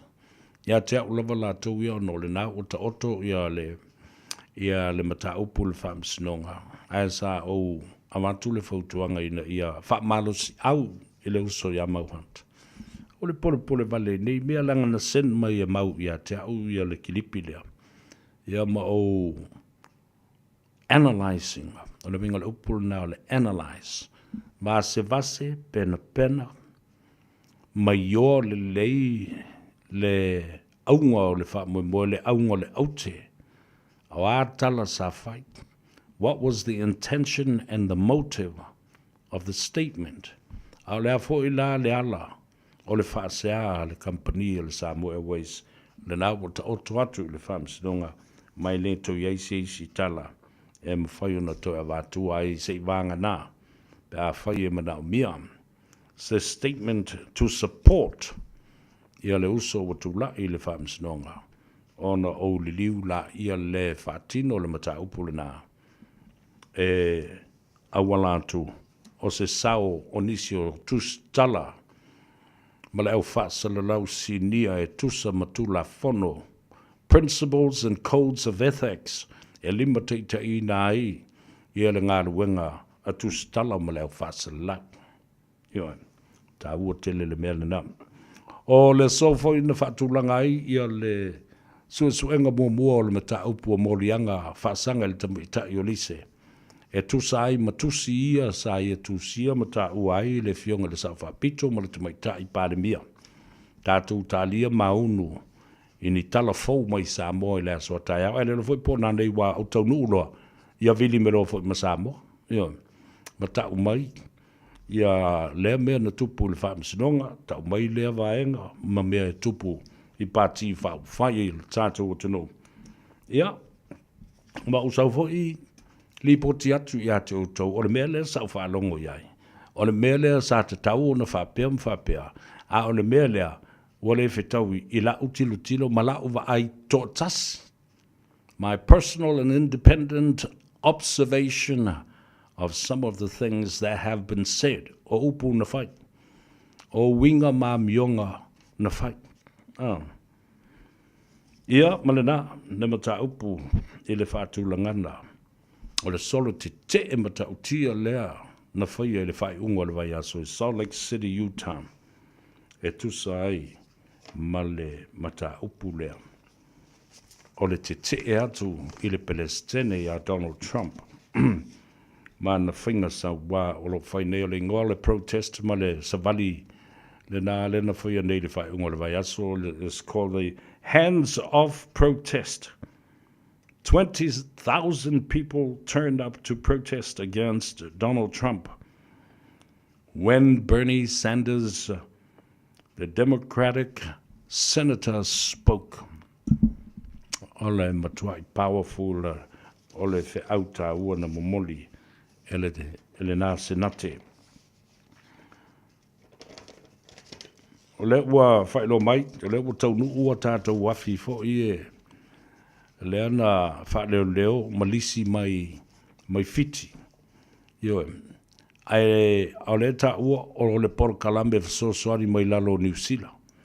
O le winga la, ta ua tele mele no vatuina i le policy advisory paper sa utu si e le vai aso ua tuna i atu, lua vai aso utana i atu.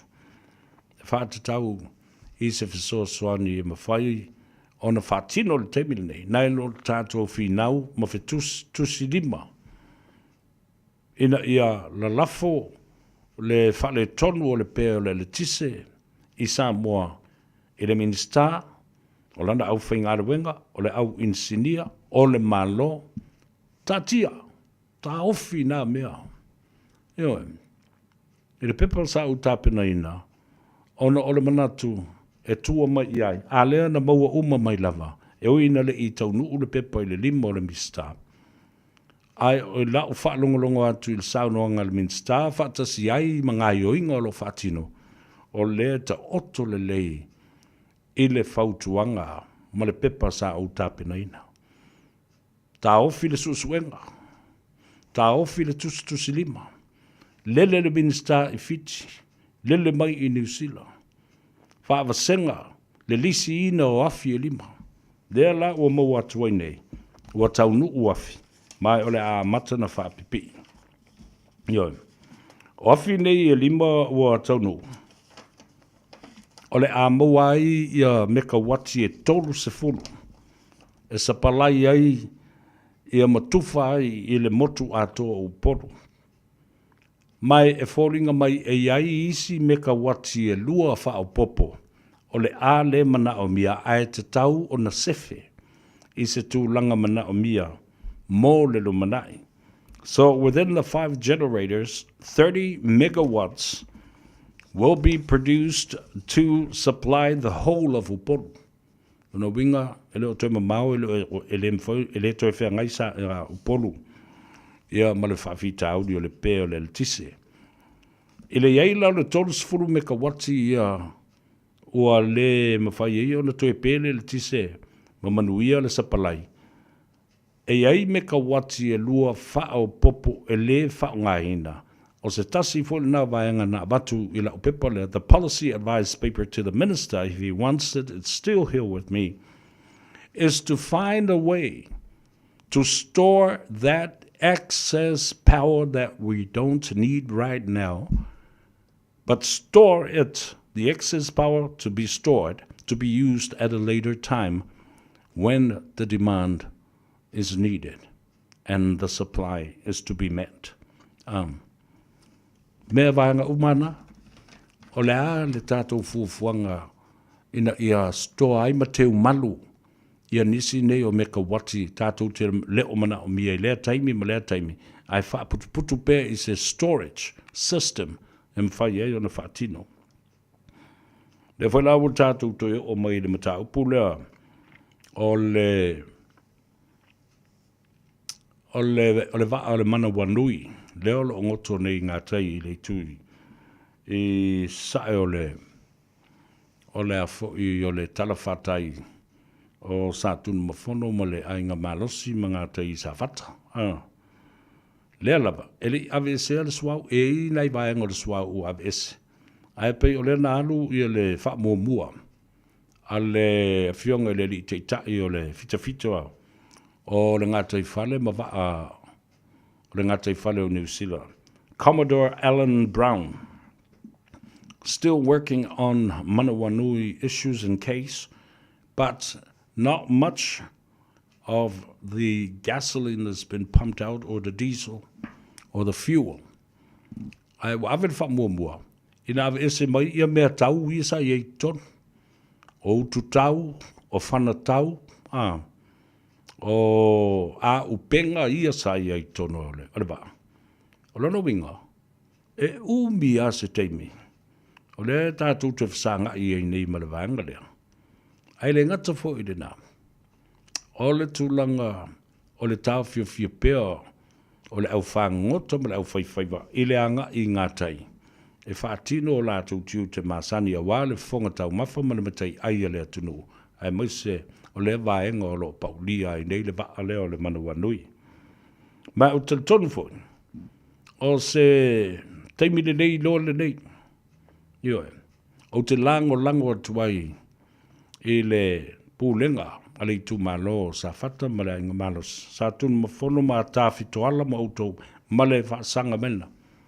O le tanga ilo ma sila autou lo ia. In a process for the compensation, not only time consuming of holding back the fishermen to go back for their livelihood, i le ngātai whare. Io. O mea sa o le mea na, tāo fia fo i o lātou tupe maua mai tū risi ma tā whaonga ma tangata tā whao mai mō mai whafu. Tāo fia o le lātou taimi. Wale mwhai e o na solia maanga i atu i o lātou o ngā sami e mō le whangota ina mō le whonga tau mafu. Awa o mea na e tau na o wa lua. Ma fuafuanga i o lo whatino nei a New Zealand. I le lo i le lātou. I le wa leo le. Mana wanui. La tātou o le malolonga fo i mai. Tātou tala noa i le whaavae. Whainga whaavae fōu ia na whaata oto mai nei. Criminal procedures. Po le Samoa National Crime Prevention Policy. Le na whaalawi loa na le la. Awa. Le alau whaalawi loa ia ta iala. Ai le i whaamatala ina mai. O a ta iala ia la tātou wanga i ai. Wa ta iala ia la tātou wanga i ai. Foi mai. Ja, a mai a tātou musika e meise i a tātou o le whaasalunga whaapisinisi a wale whaafonga tā poi mai a le turu. E mawai o whainga tā e au no maoni a sololoa e leo le tino lo whaienganga wa tampe ai lo whatu taru loi mata e tu mawe pua puanga Foletana, tu babletino na le lofa, olo na lofa lewa mawata ua. Ele nei olanga, wale masino fainata. Wata ube ai lo umifatu, na ule malingi lo imata. Se aso e bala au mai letua o te malanga tuilo uno foanga u sangria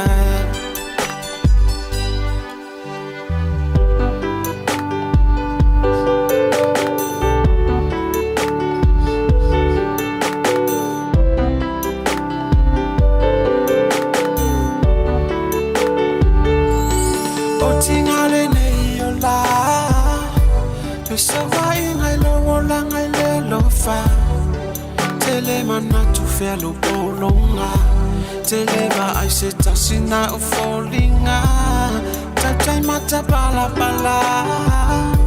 e tu mo bele lo fa ya lo fa ele fa fitile vive la ai fina bele nganga tawele una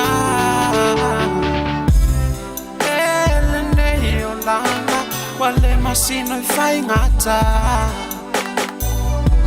o tau pe ai lo umi whatu nau le malingi lo I mata ai amo ia se aso e wala au mai le tua o te malanga tuilo uno foanga ua samia ele nei o lana wale masino I whaingata watau pe ai lo umi whatu nau le malingi lo I mata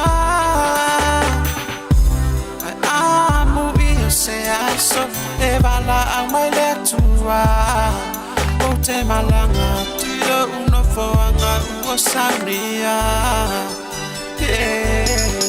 o te malanga tuilo uno foanga ua saunia o te malanga tuilo uno foanga ua saunia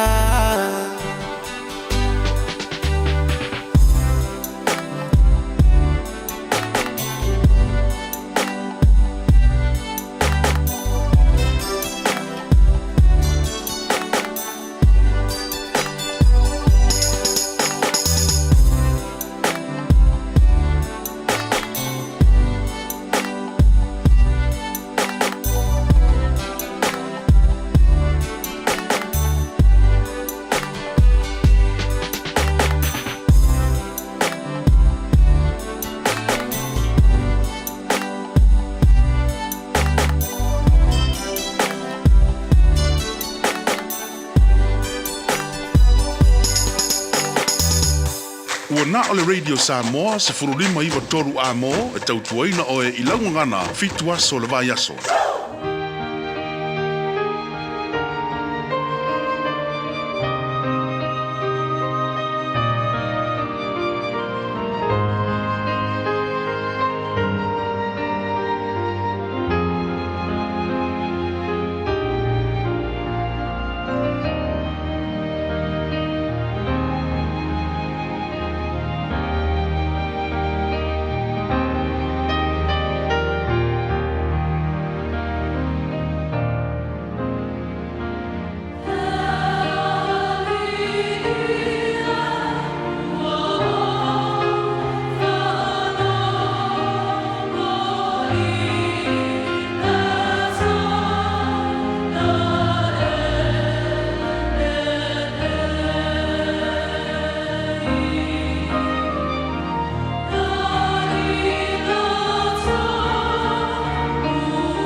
ua mawhai o le aura tula polo kalame le leimo o ia so taitasi ona o le langolango malosi le fale maliu a se alo le atunuu o ese tatupu Funeral Directors i Manukau City. O le ese tatupu Funeral Directors o se fale maliu Samoa o le tali foilea o taimi whengata ona o le malanga al maliu maleoti e mawhai foi ona latu awina mai tino maliu o e pene mai so o se atu nuo lalolangi wala auno le ese tatupu Funeral Directors i le lua tolu fitu o pea fiu ane ele se fulu malebalu Norman Spencer Drive in Manukau City.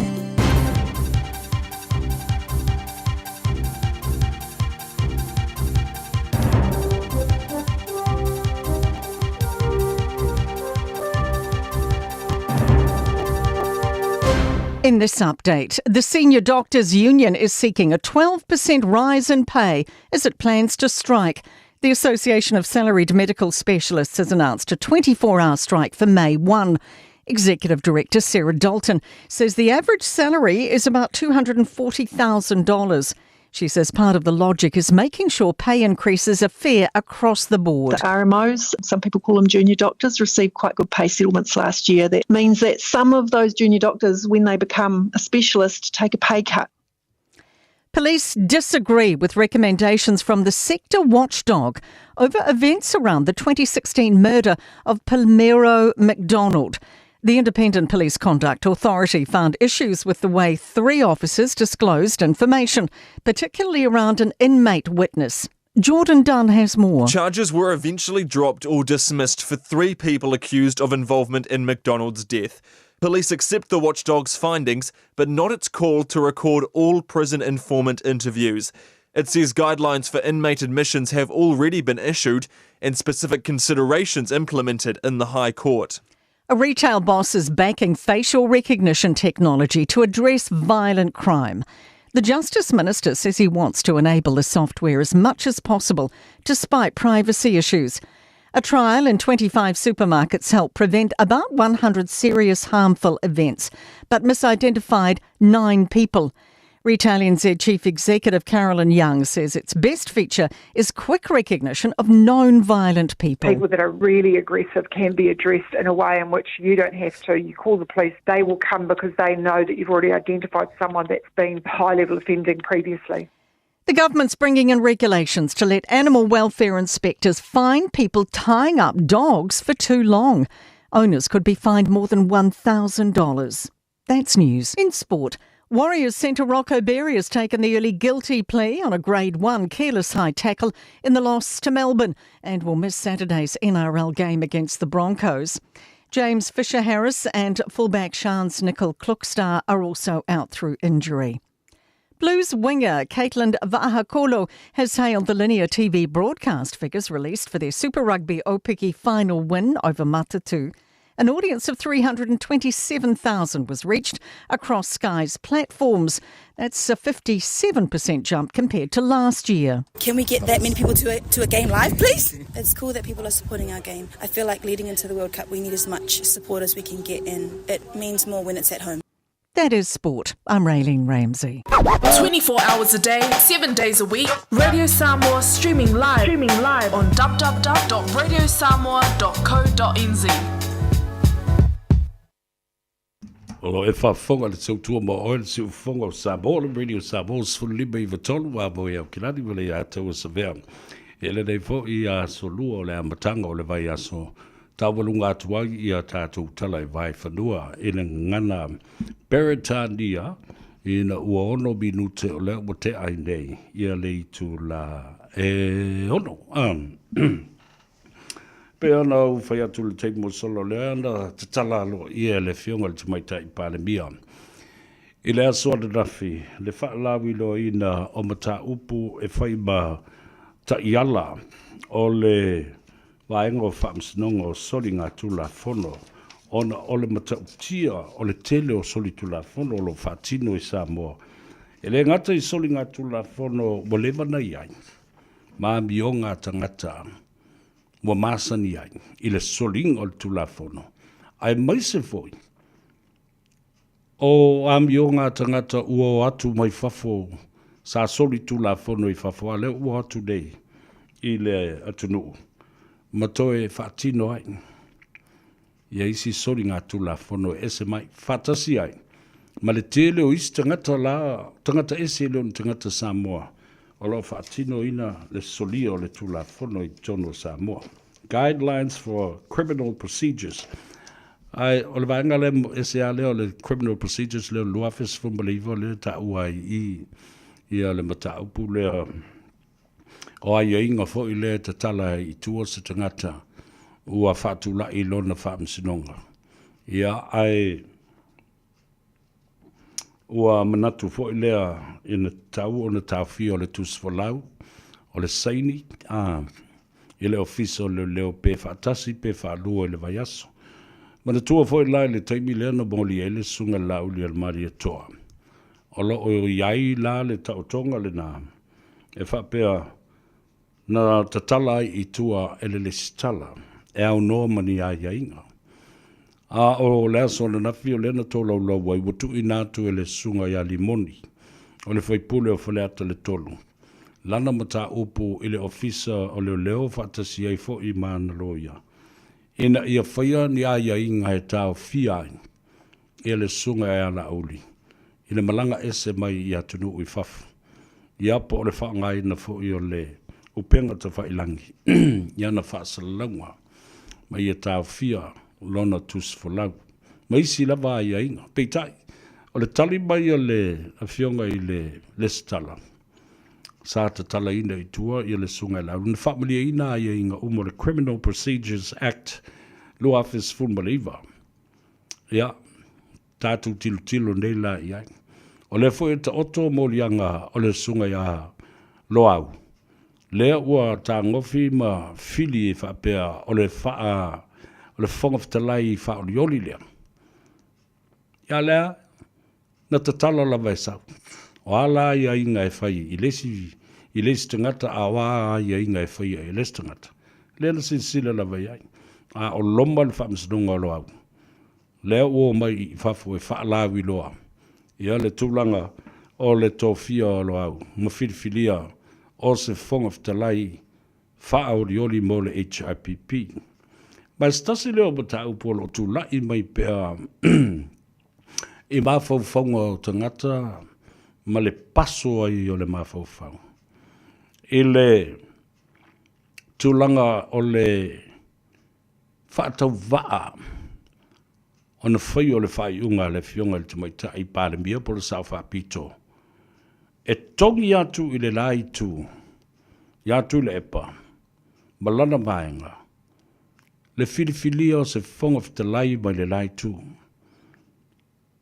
O la le wingo le mea, I le tau mamaina o le nfo le whonga whitalai, a o lea e le ilo tea I le whaamsinonga, le mata upu lea, a o lea fo ilo na taunu unga.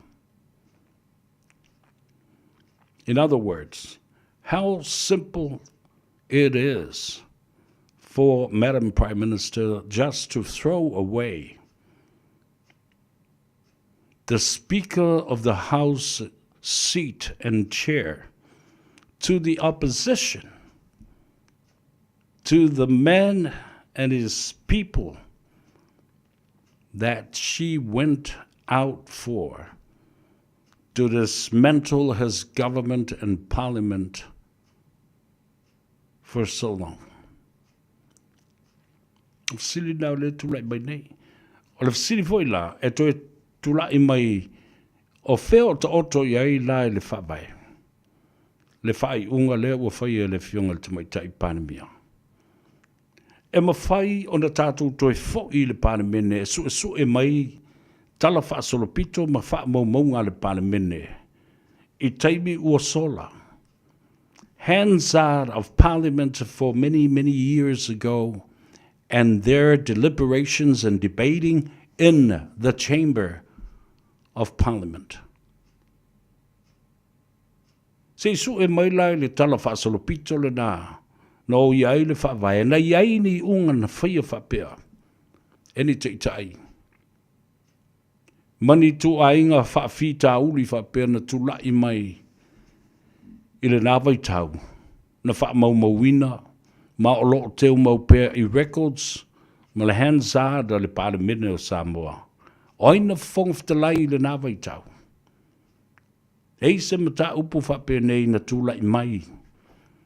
Awa ele tau a vea ele mata upu le whaamsinonga. Ai mulmuritai le whae unga na whaia e se whongftalai ma se palemia I le nā vai tau ua tuanai. E whaamanino ai le mata upu le. Awa foila, o le wingo la utala lea watu. Ilona a fianga.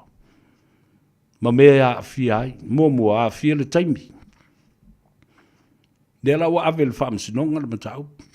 Pule mai le whaamsinonga I lana schedule, malana whaatulanga ina o le aso e wala au, ma talutalangi ai ma lotea le matau pulea. Why is time so important and has become the essence of the issue here? Awafoi, ana maua maini whae unga le Hansard ma wha maunga le Parliament ni mata upu whape nei. That sets the precedent. That sets the precedents in the past. We won't waste the time to take the issue to the Supreme Court. Ile tau awe ela ilo le mata upu le o.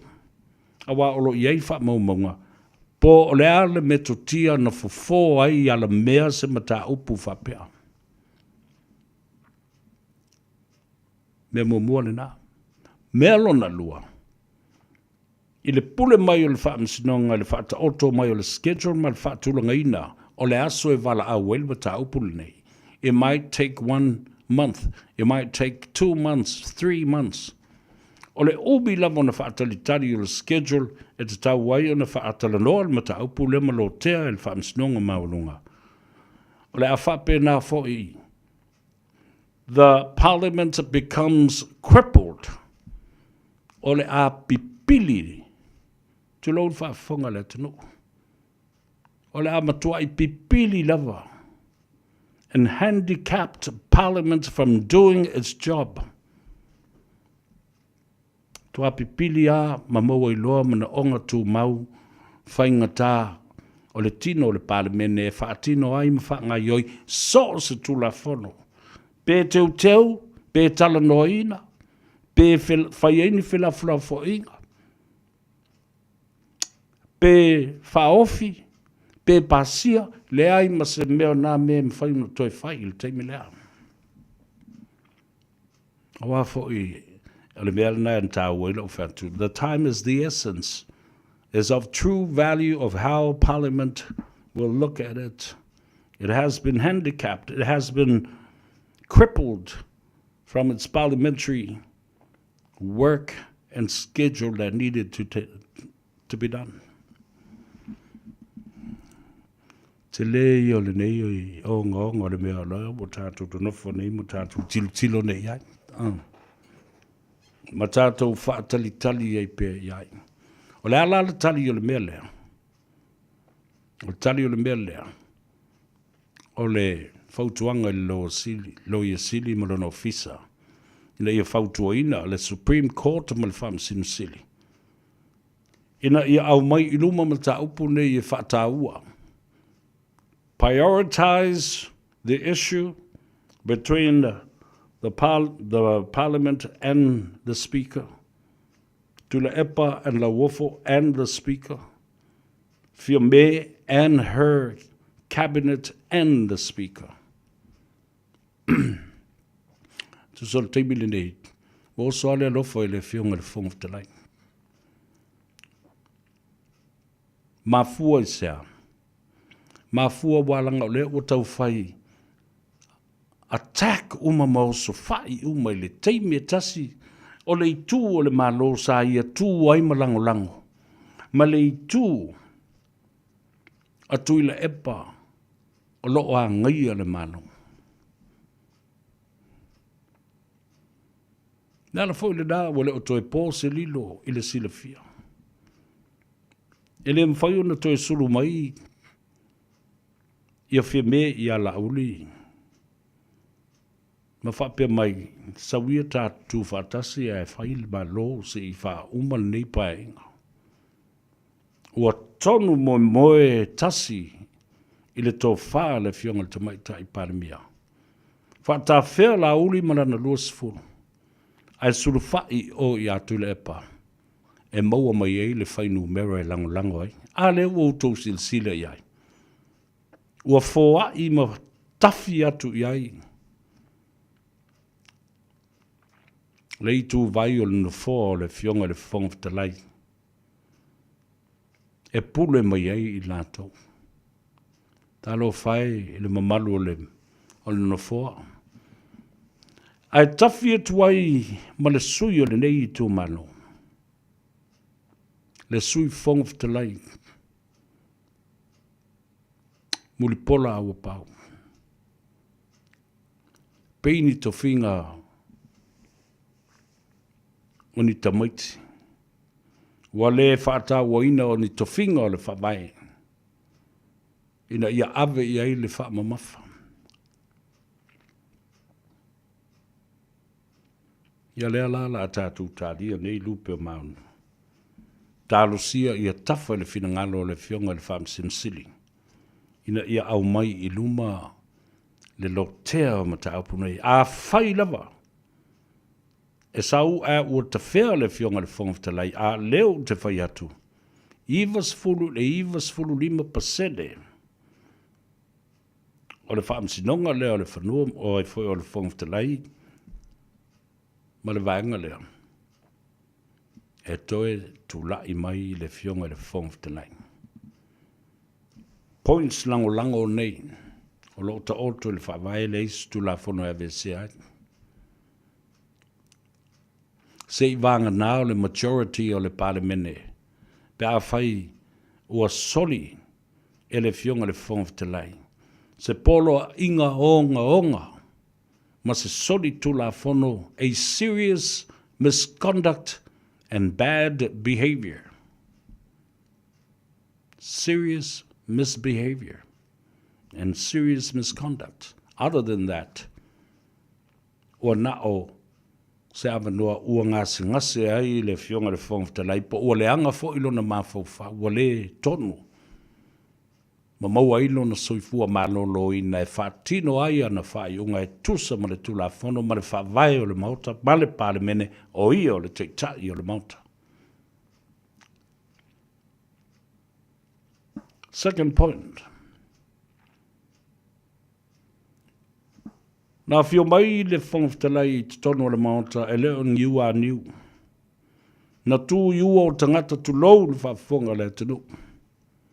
E leo niu a niu o ua o tangata o lona I tu malo na whili tanganga tasi le whawhitingo aleanga o le mātou sui lea. A whaila e le whaonga ina. Le ai a te tau o le whongaftalai.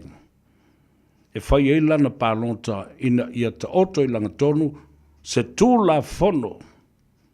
E teu ai le whawai, pasia ai le whawai suia ma tau whaofi I se tūla whono. A whai e le whai lana pālonta o lona winga. E ngu le tu malo.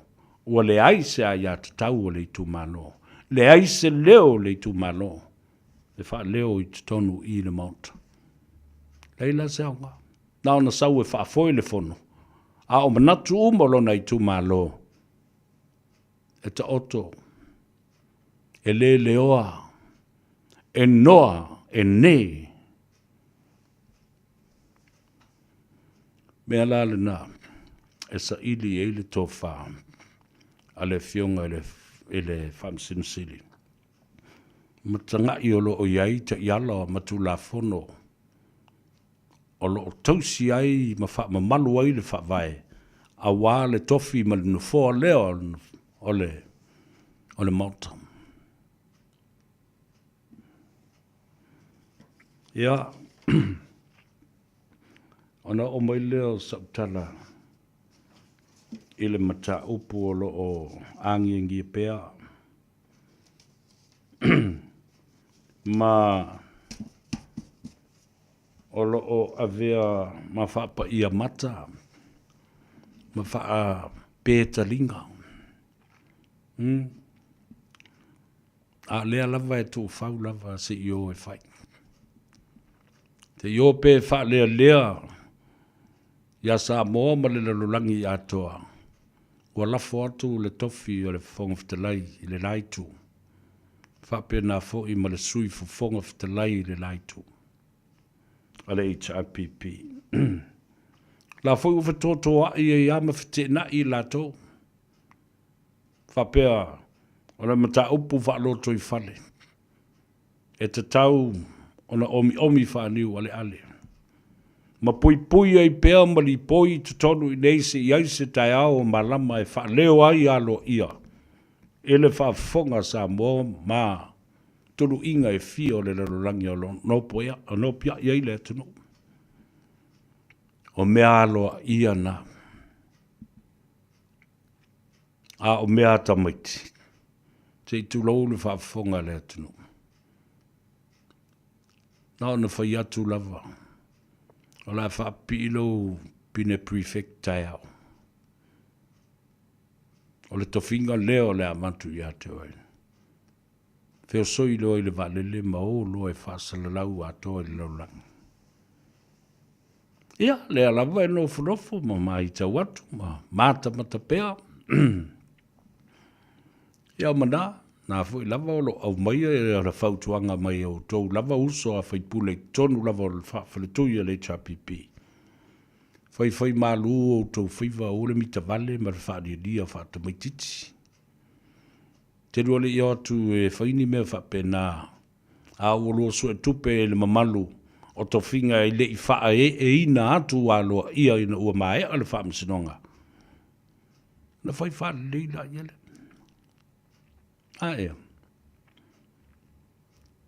Ai ta oto. E mata ngā. Sue tupe whare le.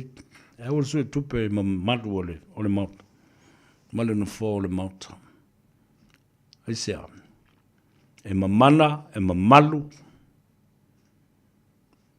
Mai e iai o na i la mutu. E ai fo i o na taisu. E iai o na mauli o Samoa ma mana le nāma na fua. Na whaasino lima i ai le whaavae. Ma o tātou mātua. Ina ia whaapipii le tātou tūla whono whaavae le whaakemo kalasi. Le Westminster. Le whaavae o Peletania. Ma malo le taupulenga. Ma isi malo whaatemo kalasi. Ia tātou mulmul tai ai. Ia. Ai whai mata nei mea i le tilo atu. I le tuli whaatata ma le tau mawhai.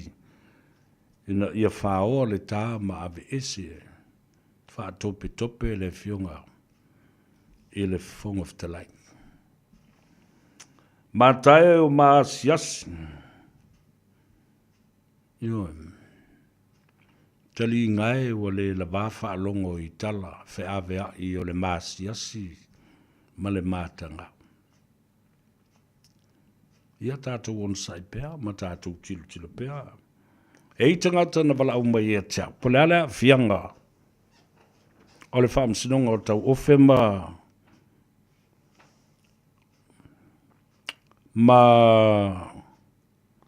le fioanga si umu tulau, le fioanga si umu. I le mata upu atu au. I le mata upu lavala tau ia le fioanga si umu mata ofe. E ese lava le lato mata upu. Aena tau a fua mai. Ono le mata upu ia tu au leana o wha manino ina nafi. A whai e lau malo le li ile lato wha msinonga.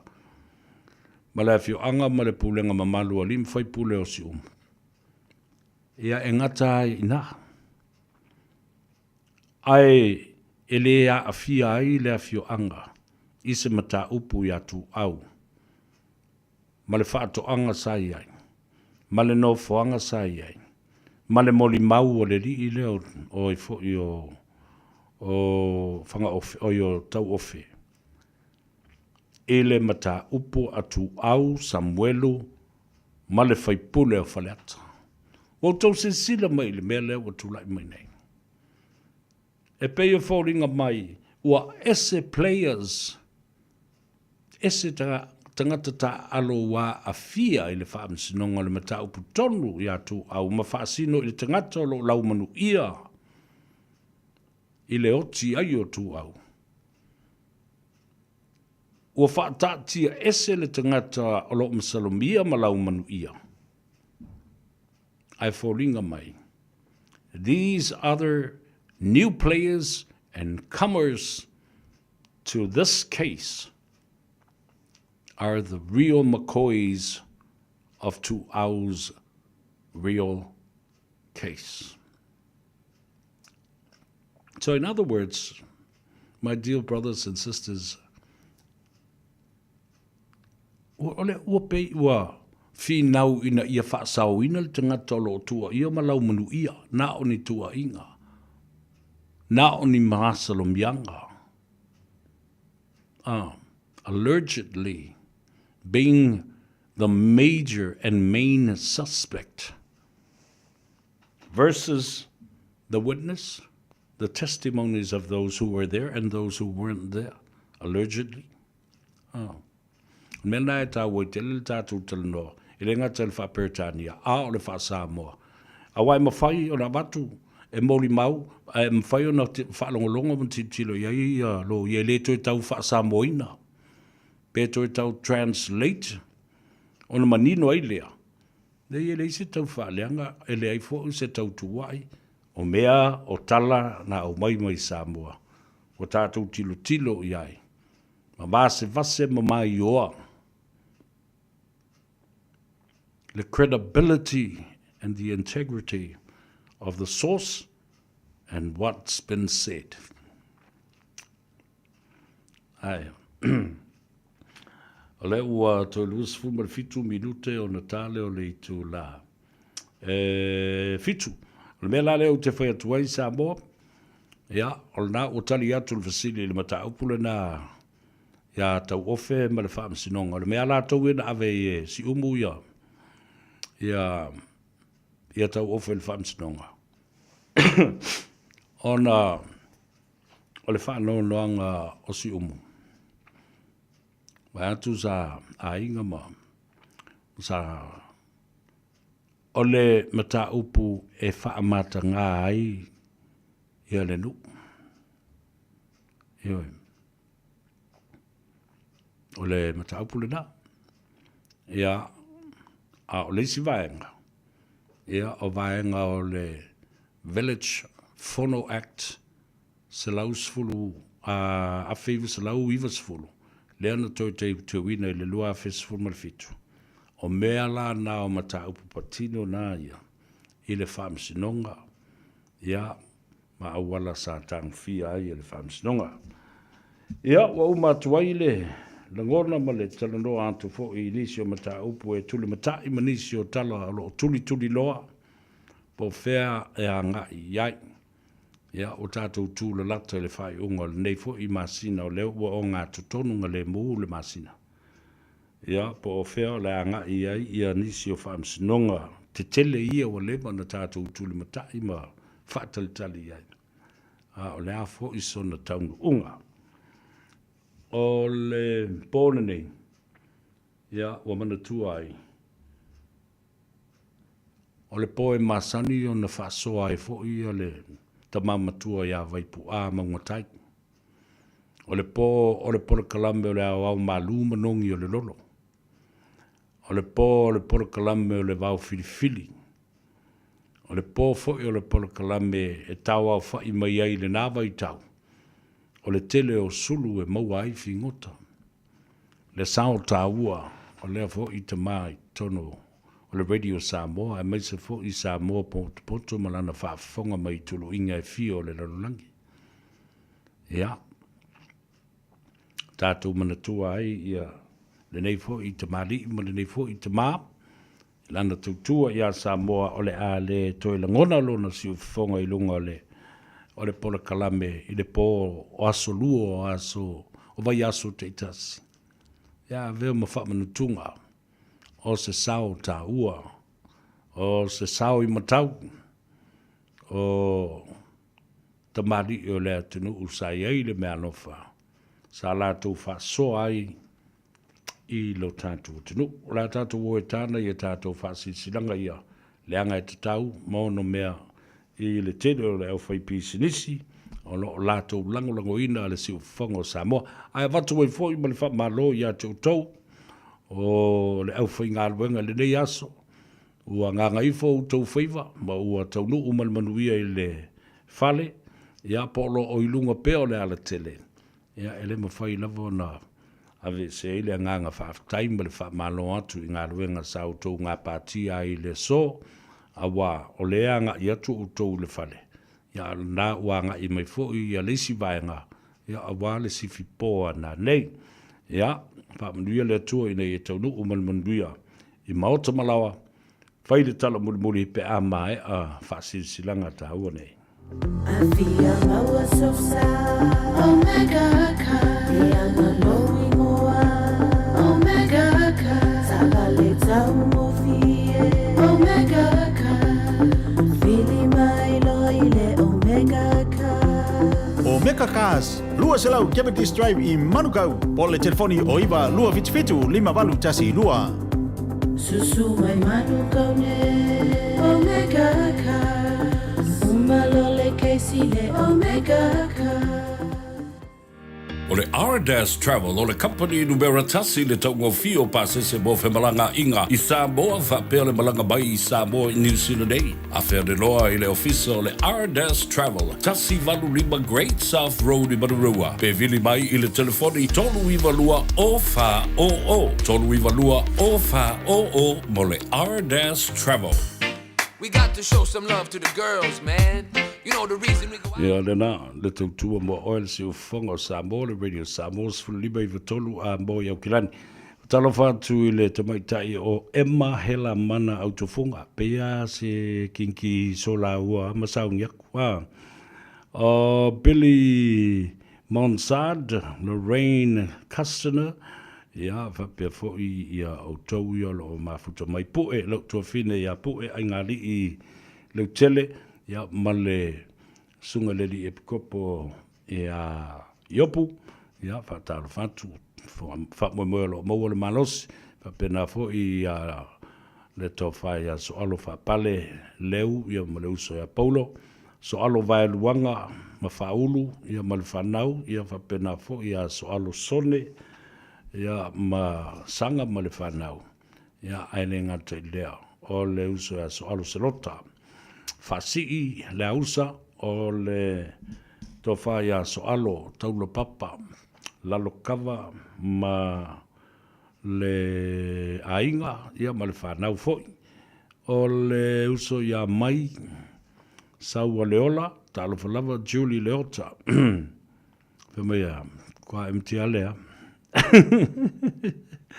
Pe telo fia popo talo falava balon se fumadia o to malava o ilunga Vincent VK Yuli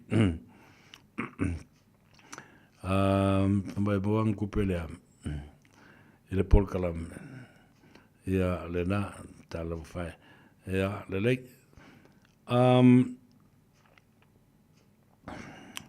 la tato wo su le peseta ia tātou te tau mā vai e fo I le nei e fiafi, ia anga le nei le tua I le anga I mai I ngā ruenga o le pō, ia mai la tau ua mai a ngā ruenga I a tau nuu ma le manuia I maonta malawa, ia alo whātali mai fo I la tau e māsani I ngā senga tau mawha I a streitasi, ia awale tali atu o lo tau mamalu, le pese lea le atou sa vea whamanuia atu ai I a te oe. Ia, ma awatu fōi a le whamaulonga. Iei se upu ma se tala fōi wala la bale wa a vea masala o le au ono nei. Ia, toi whafōi mai upu o le atou sa vea. Ia, teau whamanuia I lo a inga I le tai. A le whale manono, I au tau mālirie le mea ua whai. I le tātou suivi, whongoftalai, ma le tātou tama le malo, ia ma le sui o le tofi o le tātou I tu malo, le ainga le tai, ma le whale manono, I le sunga a muripola au paau. tātou loto tele manuia le wha amasinonga lea. Ia ngā o lore ola wani ia whaere kala le koi ngmel o lea koi chief. Ka ko kari e, ma whai mea kari e. Ia le nā. A pēnā i o tātou ainga o mai i salafa i mapule ono. Oka le tō tele o tātou ainga. Whaftai lau tō tāpo ainga ma tālo sanga mō lia. Ia ele ngata i lea o tātou ainga. I tuila manua. Ia o le nei atunu. Le atu Pasifika. O Australia, o Amerika, Hawaii. O fair level o tō tele langa leo te lore lei o le tau te tilo atu i tustusinga. Ma atu nuu ese. O lo o iai ia o tātou. O tātou tangata mo tātou ainga. Ia o le tala lea ma lea nganga whāloalo. Ia manuia tele tamam tina ma malo longa nei pō. Ufi malu. Ma ta aui le lei. Ia mawhana le tino. Ia tele ngase. E sau le tau malu ruma au mai. A le au te whai atu i ate oi. Alu sā o lewa i ngā tei. I le mauta o tuala. I le numero sfurma le tolu Lappington Road i Otara. Ia, alo i ai le tātou vai nā, lesi tātou maketi mua le nā maketi tuai ale nā mai, lua afe sfurma le valu. A o le i whaia le koviti le amatana vela le koviti. Ia, whafte i atu tuala ma le wheltu ea peka. Ia, ma le au ndanga le tātou tunu, sfurma le tolu Lappington Road i Otara. Tātou me i ane i oi... Lewis Fumba le lua Templeton Place i Glendon Manurewa lo i le tua whenea Maria Nive i awa pefo i le tamaitai o Marita Sawanga ia se e mai i le tātou whale o lo tele le Tasi Market i tonu o le taulanga whatau i Mangele anga i ane i nā ai sau vai ia wha o le tande ia ma le au whainga luenga a le Tasi Market ia whapena fo le sunga le whai au. Reverend Larry tupai le vea ma le whaletua ia sunga ia sau po le whionga fo ia toa Helen tupai le vea. Ia tawalunga le tātou maketi le tulangi Sifo West Auckland Grand Market Numeratasi Triangle Road Massey West Auckland le sunga ia wahed ma le au whainga ruenga. Ia, le tala atu le nā ma le whaaloalo Samoa le nei e fiafi. Ia, o le atatu tau mawai. Ia, e manatu sa whaamariaina. Ia, ma whaafifiina oi nisi o mata au sa tatu tala noa. Ma e manino fo ima ke le popole pe ke fifia pe ke le fifia pe ke malia pe. Ai ia e maala malama. Ia e maala malama e mea lo tala noa inai. O ngi whaavalea o isis. Awa lava nei whaavalea o isis. O le numera le i atou sa vepa e mana au te luatu i mamori atu le vai i ate oe. O lua tasi, lua iwa wha fitu iwa lua fitu. O lua tasi, lua iwa wha fitu iwa lua fitu. Whatalo whatu tina i atou whao i Mangele. Ia, e wasa teimi e wala au mai ai. Ia, le akiliva atu le vai i ate oe. Ria malolonga le nei pō. Tali ngā sua, ka pia fo i osi ngā taulanga. Tua o tau le pese le a tau sa vea. O whaingo ina, leo soe sa wia, ona ua pau o se mea ua o maua. Ia leo momoli atu mo oe, i le nei fo i vaenga o le fiafi. Alofa tele mo oe, look after yourselves. We'll see you tomorrow, the same time, same place. At 4 o'clock, right here, Gagaifo Faiva, on the voice of Radio Samoa 1593 AM in the city of Auckland. Share our program. Love it, like it, and prescribe it. Subscribe to it.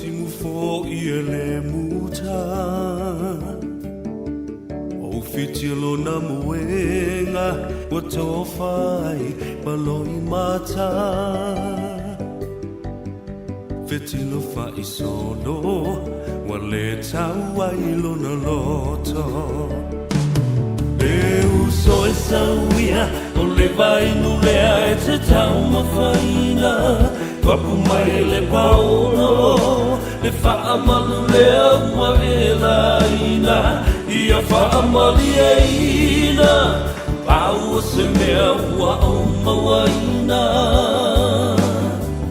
Whaalango mai I lo utau au e te mapua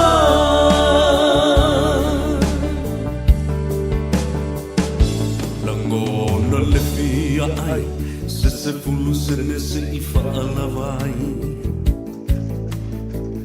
A o se atu whalu Pela vai o se papa mafu Amu ia la salo Wa file mulo na masalo salo Se ia lo famai O la uola wale mawhai Peu so e sauia O le vai nurea e te tamo whaila Kapu mai le pauno Le whaamalu lea ma e laina Ia whaamali e ina Pau o se mea hua au mawaina Whaalango mai I lo utau au e te mapua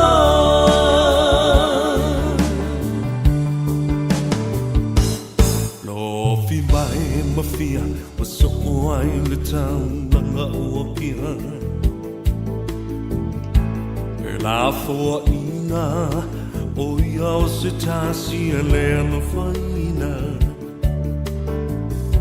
E masa e sae O lava lava e le taina